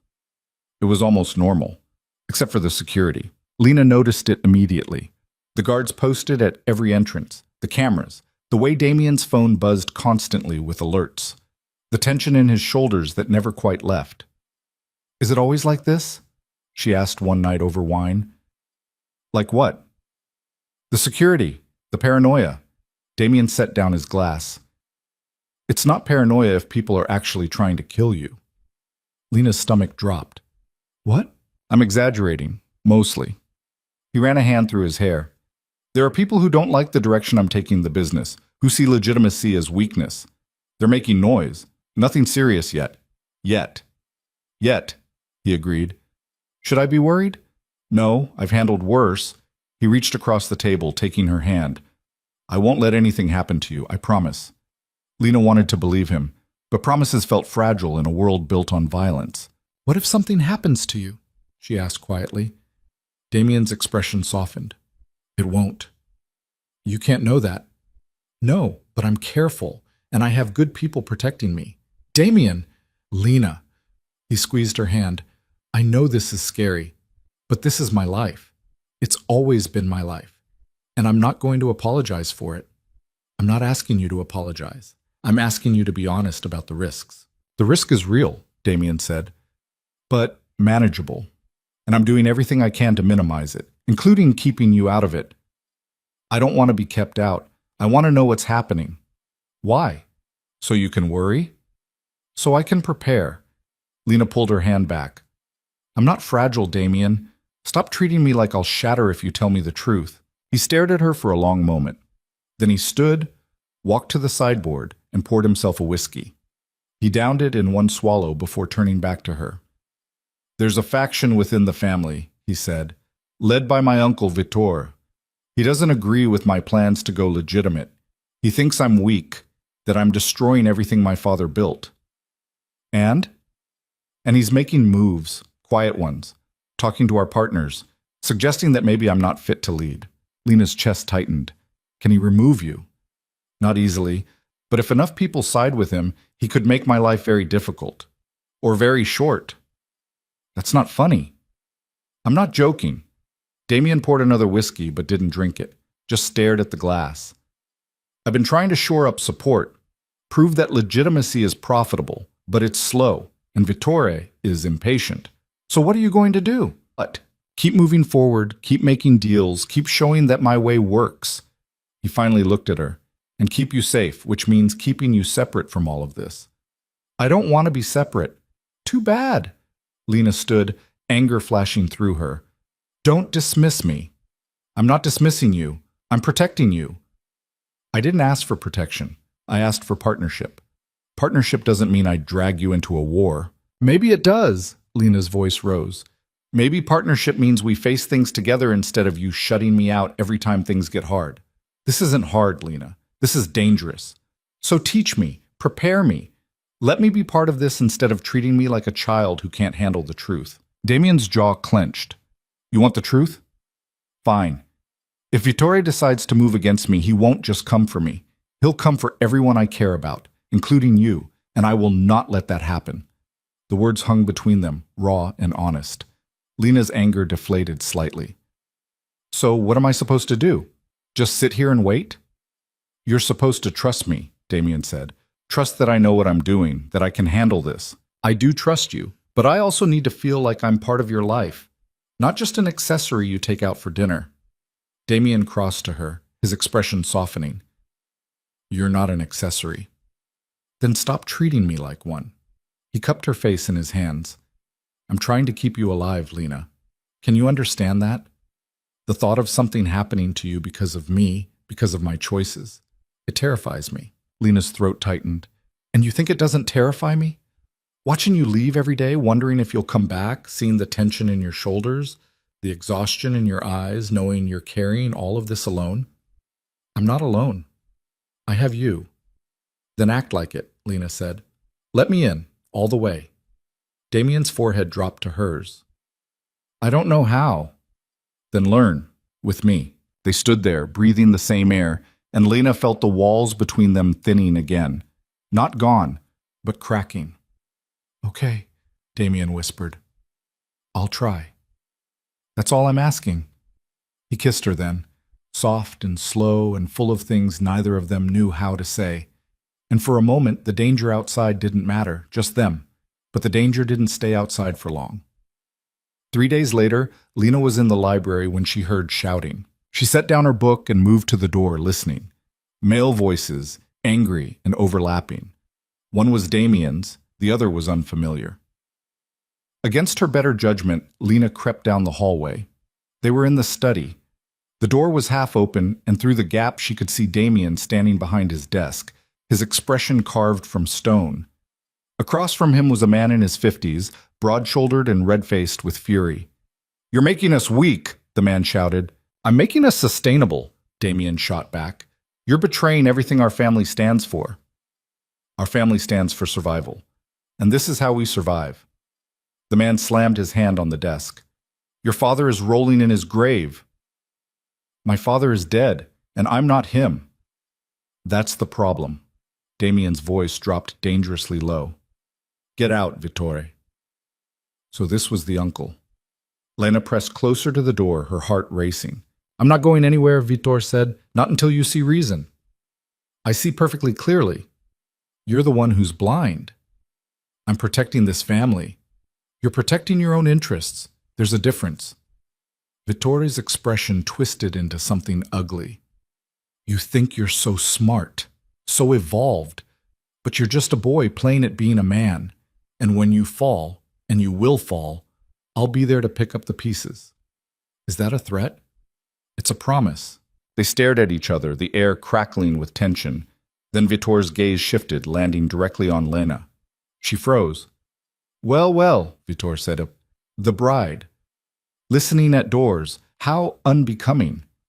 Damien's head snapped toward the door.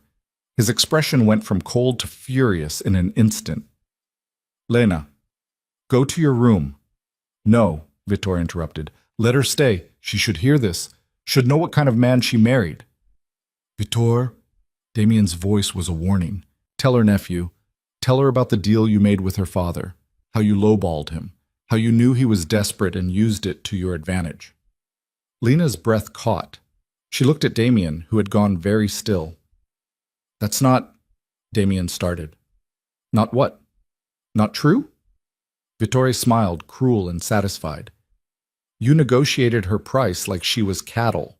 Drove it down until her father had no choice but to accept. All business, right? No room for sentiment. Lena felt like the floor had disappeared beneath her feet. Damien's eyes met hers and she saw the confirmation there. The guilt. Is that true? She asked quietly. Lena, is it true? Damien's jaw worked. Yes, but nothing. Vittore's voice dripped with satisfaction. He's no different from any of us.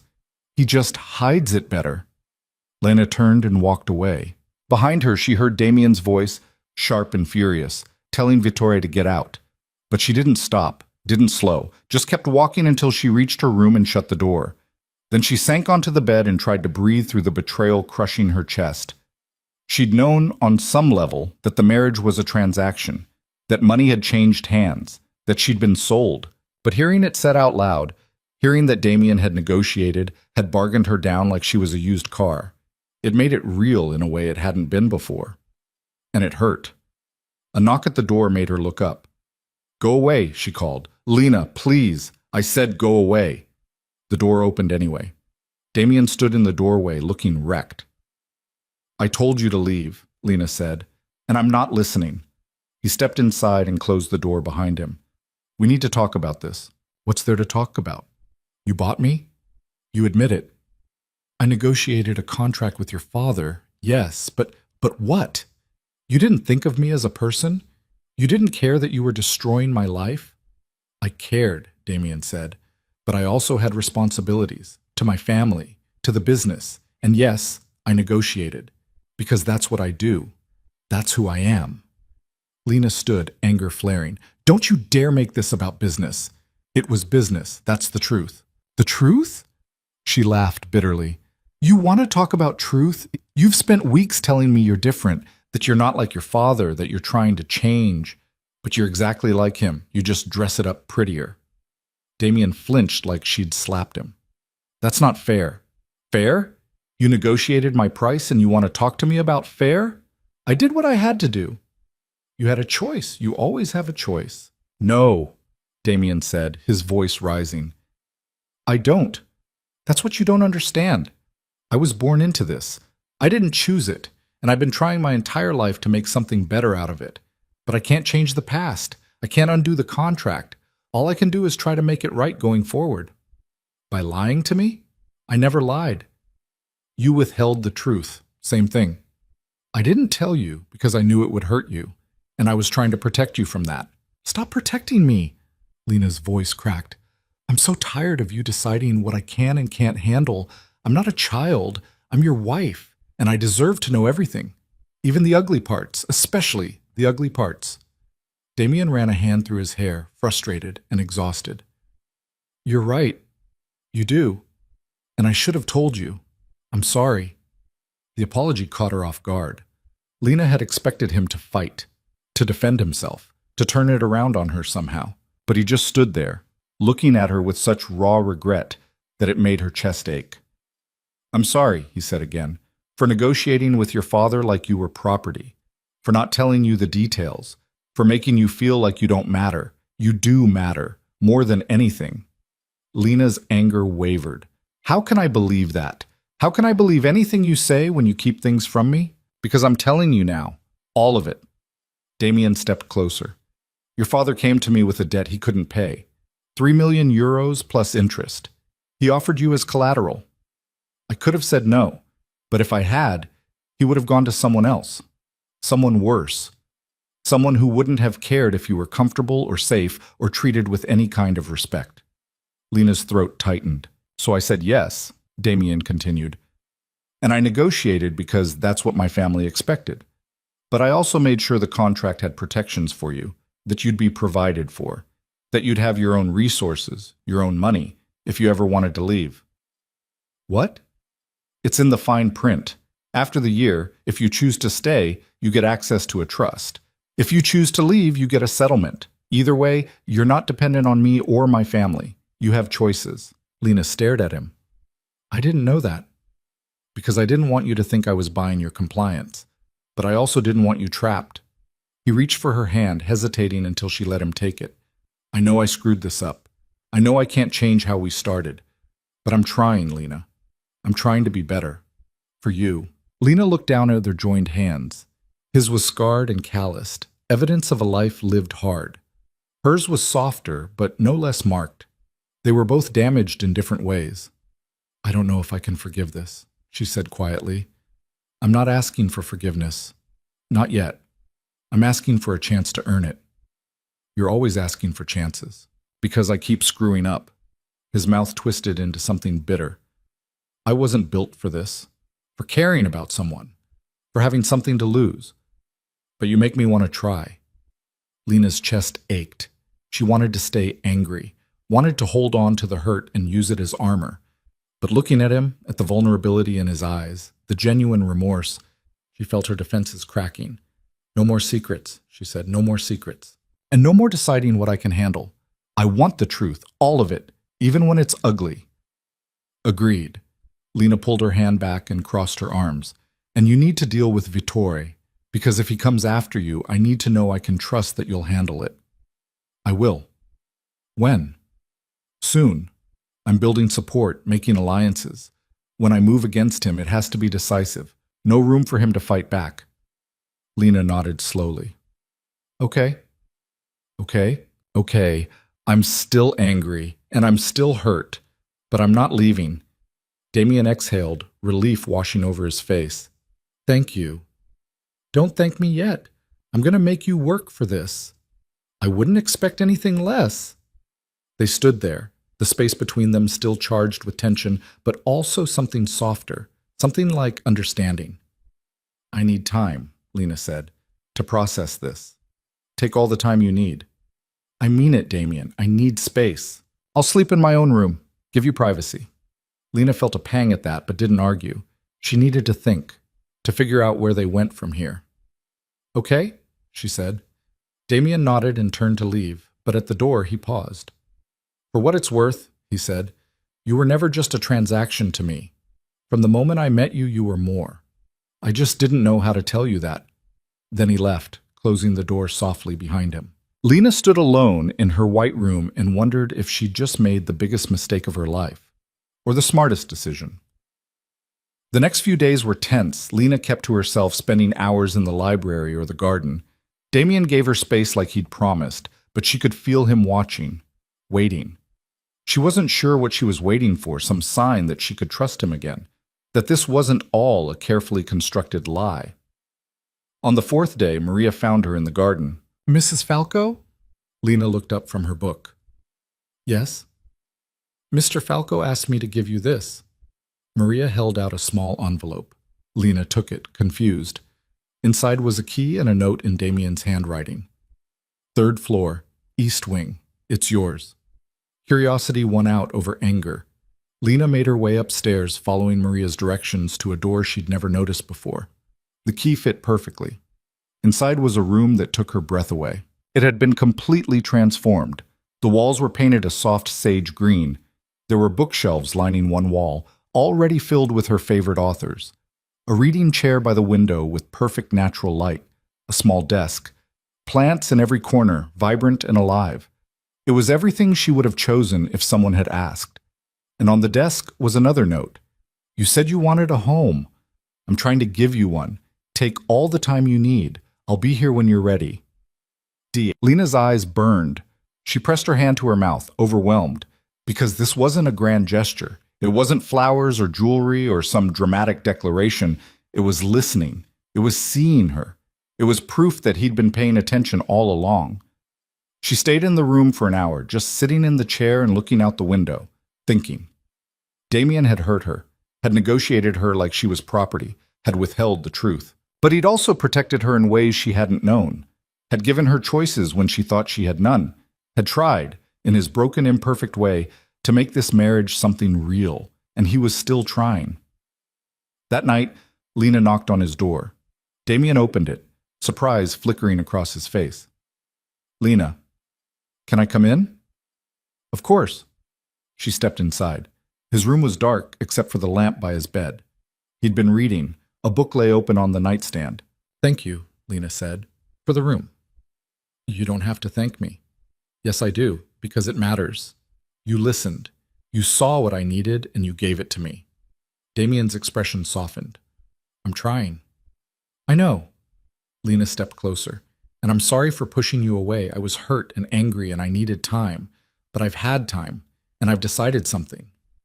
What? I'm done running. Done holding back, done protecting myself from something that might actually be real. She reached for his hand. I'm all in, Damien, completely. And that terrifies me. But I'm doing it anyway. Damien pulled her into his arms, holding her tight. I won't let you down. Yes, you will, because you're human and you screw up. We both do. She pulled back just enough to look at him. But we keep trying, together. Together, he agreed. She kissed him then, pouring everything she couldn't say into it. And when he kissed her back, desperate and relieved, Lena felt something click into place. This wasn't perfect. It would never be perfect. But it was theirs, and that was enough. The shift between them was subtle but undeniable. After that night, something fundamental changed. Not overnight, not in some dramatic transformation, but slowly, like ice melting into water, the careful distance they'd maintained began to dissolve. Damien stopped sleeping in his own room. He'd knock on her door around midnight, wait for her to answer, and then just stand there like he was asking permission. Lena never turned him away. They'd fall asleep tangled together, and she'd wake to find him already awake, watching her with an expression she was starting to recognize as wonder. "You do that a lot," she murmured one morning. "Do what?" "Stare at me like I'm going to disappear." Damien's fingers traced her jawline. "Because part of me still doesn't believe you're real." "I'm very real." "I know. That's the terrifying part." They talked more. Not just surface conversations, but real ones. About childhoods that had shaped them in different ways. About fears they'd never voiced. About the future neither of them had thought they'd want. Lena told him about her mother, who died when she was 12. About how her father had shut down after that, becoming a ghost in his own house. About how she'd learned to be invisible because being seen meant being disappointing. Damien told her about his father's lessons in cruelty. About the first time he'd watched a man die and how he'd thrown up in the bathroom afterward while his father called him weak.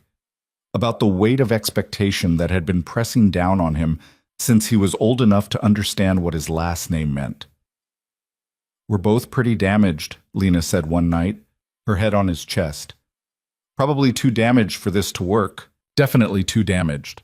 She felt him laugh beneath her cheek. "But we're trying anyway. Foolish of us." "Completely." His hand stroked her hair. "I don't know how to do this right. The husband thing, the partnership thing. Neither do I, so we figure it out together. What if I screw it up? Then I'll tell you, and you'll fix it, and we'll move forward." She tilted her head to look at him.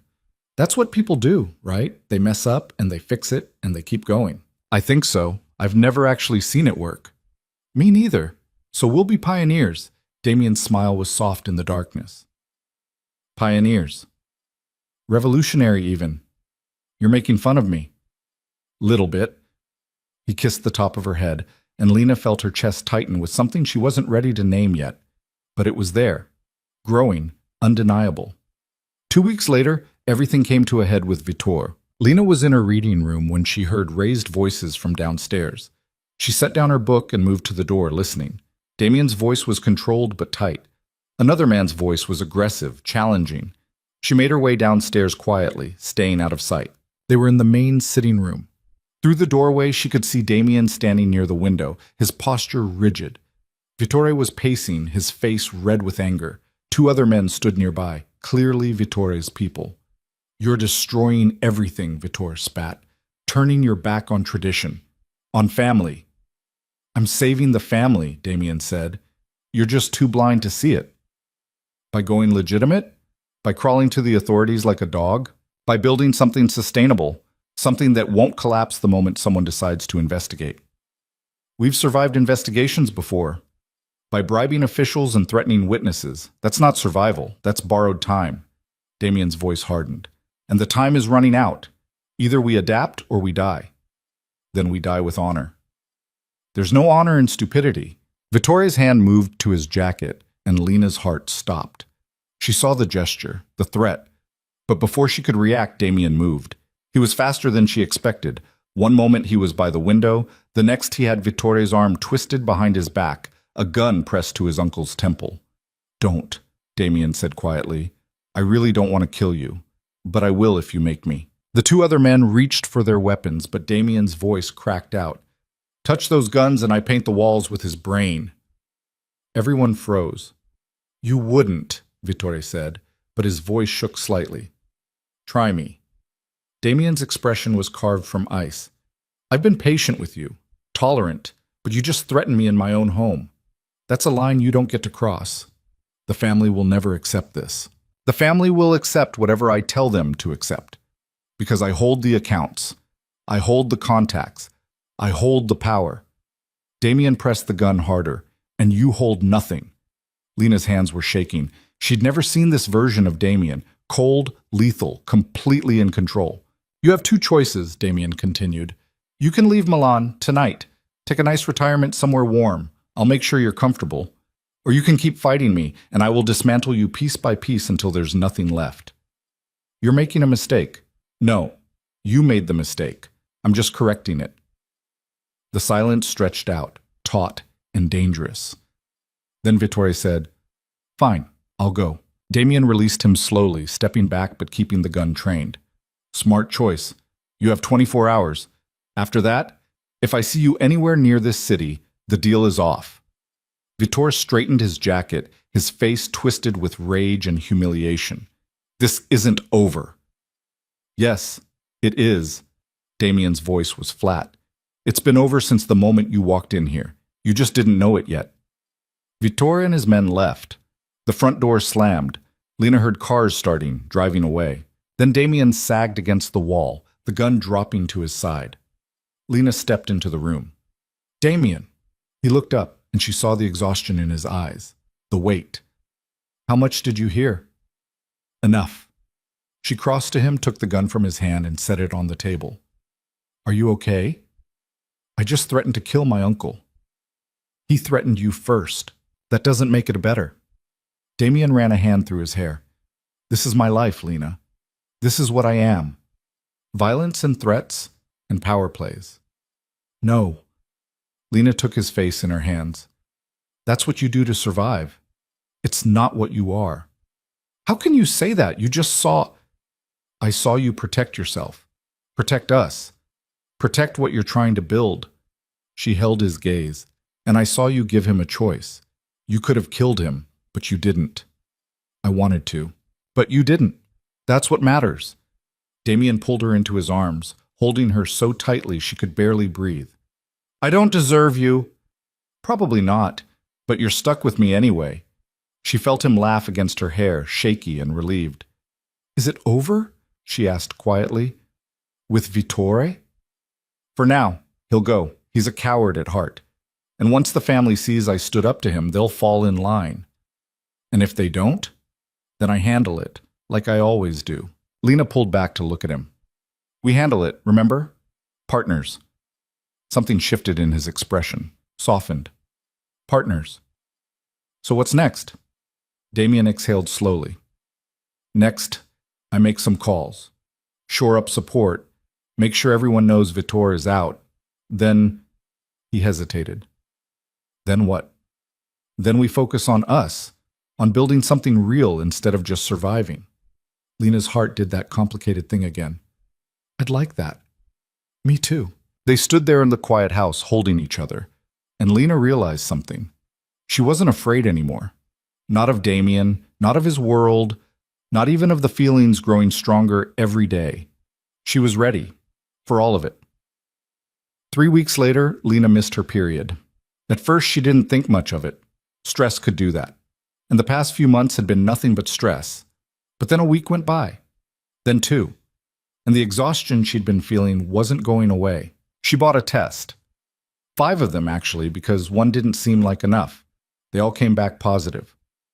Lena sat on the bathroom floor, staring at the little plastic sticks lined up on the counter, and tried to process what this meant.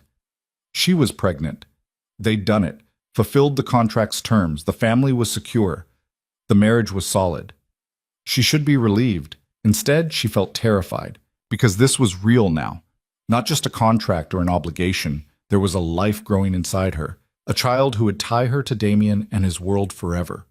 A child who deserved better than parents who'd started as a business transaction.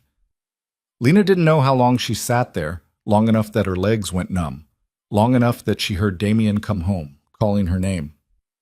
"Lena? You up here?" She couldn't answer. Her throat had closed up. Footsteps in the hallway. Then he was there, standing in the bathroom doorway. His eyes went to the tests on the counter, to her face, back to the tests. "Is that—" His voice cracked. "Are you—" Lena nodded. Damien's legs seemed to give out. He sank down beside her on the floor, staring at the tests like they were written in a language he didn't understand. "We're having a baby," he said. "Yes, a baby. That's generally what positive tests mean." He turned to look at her, and his expression was completely unguarded. Wonder and terror and joy all mixed together. "How do you feel?" "Scared, Overwhelmed. Kind of nauseous, actually. That's normal, right? The nausea? I think so. Lena leaned her head against his shoulder. Are you happy? I don't know. Damien's hand found hers, lacing their fingers together. I don't have words for what I am. Terrified? Definitely terrified. Me too.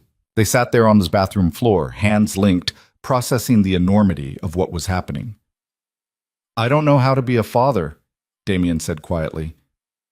I don't know how to be a mother. We're going to screw this up so badly. Probably, Lena squeezed his hand. But we'll screw it up together. And we'll figure it out. Like we've been figuring everything else out. Damien turned to her, his eyes shining. I'm going to love this kid so much. I know. And I'm going to protect them from everything. From my world. From the violence. From all of it. You can't protect them from everything. Watch me try. Lena smiled despite her fear. You're already being an overprotective father, and the baby isn't even the size of a grape yet. I don't care. This is my child. Our child. He placed his hand on her still flat stomach. I'm going to give them everything I never had. Safety, choices, a chance to be something other than this. What if they want to be part of this world? Then we deal with it. But I'm going to make damn sure they have options. Lena covered his hand with hers. We're really doing this. We really are. No going back now. I wouldn't want to. Damien leaned in, kissing her softly. I love you, Lena. The words hit her like a freight train. She pulled back, staring at him. What? I love you. I should have said it weeks ago, but I was scared. And I didn't know how, but I'm saying it now. His thumb brushed her cheek. I love you. Not because of the contract. Not because you're having my child. Just because you're you. Lena's eyes burned with tears. You're terrible at timing. I know. We're sitting on a bathroom floor. I know. Surrounded by pea sticks. Also aware of that. She laughed through her tears. I love you too, even though you're an idiot. Damien grinned. I'll take it. He kissed her again, and Lena felt something settle in her chest. Not fear, not uncertainty, just rightness. This was where she was supposed to be, with him, building this strange, imperfect life together, and somehow that was more than enough. The pregnancy wasn't easy. Morning sickness hit hard, lasting well past the first trimester. Lena spent weeks feeling like her body was staging a revolt. Damien handled it better than she expected, holding her hair back when she got sick, bringing her crackers and ginger tea, never complaining when she snapped at him for breathing too loudly. You're being too nice, she muttered one particularly bad morning. Would you prefer I be mean? I'd prefer you stop looking at me like I'm made of glass. You're growing a human. That's pretty much the definition of fragile. I'm going to throw this cracker at you. Please don't. Maria just cleaned. Despite the discomfort, there were good moments, like when they went for the first ultrasound and saw the heartbeat. Damien had gripped her hand so tightly she lost circulation, but she didn't complain. Just watched him stare at the screen with tears streaming down his face. Or when Isabella visited and actually smiled, a real smile, when they told her the news. Finally, some good news from you two. Thanks for the vote of confidence, Mother, Damien said dryly. You've earned it. Isabella's gaze softened slightly. You're doing well, both of you. It was the closest thing to approval Lena had ever gotten from her mother-in-law. She'd take it. The months passed. Lena's body changed, expanding in ways that fascinated and horrified her. Damien was obsessed with her growing belly, constantly touching it, talking to it, reading to it. You know the baby can't actually understand Italian yet, right? Lena said one night. They need to be bilingual. We're starting early. They don't have ears yet. Details. Lena smiled, running her fingers through his hair while he pressed his ear to her stomach. You're going to be such a ridiculous father. I'm going to be the best father this kid could ask for. Confident. Determined. He looked up at her. I meant what I said. This child is going to have choices. A real life. Not the one I had. I know. Lena's hand found his cheek. And they're going to be so loved by both of us. Spoiled, probably. Definitely spoiled. Worth it. Completely worth it. At 6 months, they found out they were having a girl. Damien cried. Actually cried right there in the doctor's office. The technician pretended not to notice while Lena held his hand and tried not to cry herself. "A daughter," Damien whispered. "We're having a daughter." "We are. I don't know how to raise a girl." "Good thing you have me then." He laughed through his tears. "She's going to be just like you, strong and stubborn and completely terrifying." "I hope so." That night, they talked about names. Not seriously at first, just throwing ideas around while lying in bed, Damien's hand on Lena's stomach. "What about Isabella?" he suggested. "After your mother." "Why not?" "Because she'll expect the baby to be born in a power suit." Damien laughed. "Fair point." "What about Elena? After my mother?" He considered it. "Elena Falco. It's pretty. But I want her to have her own name, not carry the weight of someone else's history." Lena understood that. "So something new. Something that's just hers." They settled on Sophia. Simple, classic, not tied to either of their pasts. Sophia Falco, their daughter. At 8 months, Lena could barely move without feeling like she was carrying a boulder. Damien had started working from home more, refusing to leave her alone for long. "I'm pregnant, not dying," Lena said for the 100th time. "I know, but humor me." "You're being ridiculous." "I'm being careful." He helped her sit down on the couch, propping pillows behind her. "What do you need?" "For you to stop hovering." "Not happening. Try again." "Ice cream, the good kind." "Done." He headed for the kitchen, and Lena watched him go with a mix of exasperation and affection. This was her life now. A husband who loved her too much. A baby on the way. A home that finally felt like one. It wasn't what she'd planned, wasn't what she'd wanted when this whole nightmare started. But somehow, it had become everything she needed. Sophia arrived 3 weeks early, screaming and perfect. The labor was brutal. 18 hours of pain that made Lena understand why people said childbirth was a marathon. Damien stayed with her the entire time, letting her squeeze his hand until his fingers went numb, never once complaining. "I hate you," Lena gasped between contractions. "I know. This is your fault. Technically, it takes two—" "Don't. Don't you dare." Noted. When Sophia finally arrived, tiny and red-faced and furious at being evicted from her comfortable home, Lena forgot all the pain. Just stared at this perfect little person they'd made. Damien was a mess, complete disaster. He held Sophia like she was made of glass, tears streaming down his face, completely undone. "She's perfect," he whispered. "She's beautiful," Lena agreed, exhausted but happy. "She has your eyes. She has your stubborn chin." "Poor kid," Lena laughed, wincing. "She's ours." "She's ours," Damien repeated, wonder in his voice. They took her home 2 days later. The house had been transformed, a nursery painted soft yellow, a crib that Damien had assembled himself, with significant cursing, more baby supplies than any one child could possibly need. The first few weeks were chaos. Sophia didn't sleep. When she did sleep, Lena and Damien were too anxious to sleep themselves, constantly checking that she was still breathing. They were exhausted, overwhelmed, and completely in over their heads. And Lena had never been happier. She watched Damien change diapers with intense concentration, like it was a business negotiation. Watched him pace the hallway at 2 in the morning, rocking Sophia and singing off-key Italian lullabies. Watched him transform from the cold, calculated man she'd married into a father who was completely, hopelessly in love with his daughter. "You're staring again," Damien said one night, catching her watching him feed Sophia. "Can't help it." "Why?" "Because you're different. With her." "How?" "Softer, gentler, more human." Damien smiled down at their daughter. "She makes me want to be better." "You already are better." "Not good enough, not yet." He looked up at Lena. "I'm going to give her everything, not money, not power, just love, safety, freedom to be whoever she wants to be." "I know you will. And I'm going to love her mother every single day for the rest of my life." Lena's throat tightened. "You're getting sappy." "I'm allowed. I have the daughter. Sappiness comes with the territory." Apparently. 6 months later, Damien officially transitioned the family business. It took months of negotiations, meetings, and careful restructuring. But he did it. Moved everything into legitimate holdings, real estate, import-export, investments that didn't require looking over his shoulder.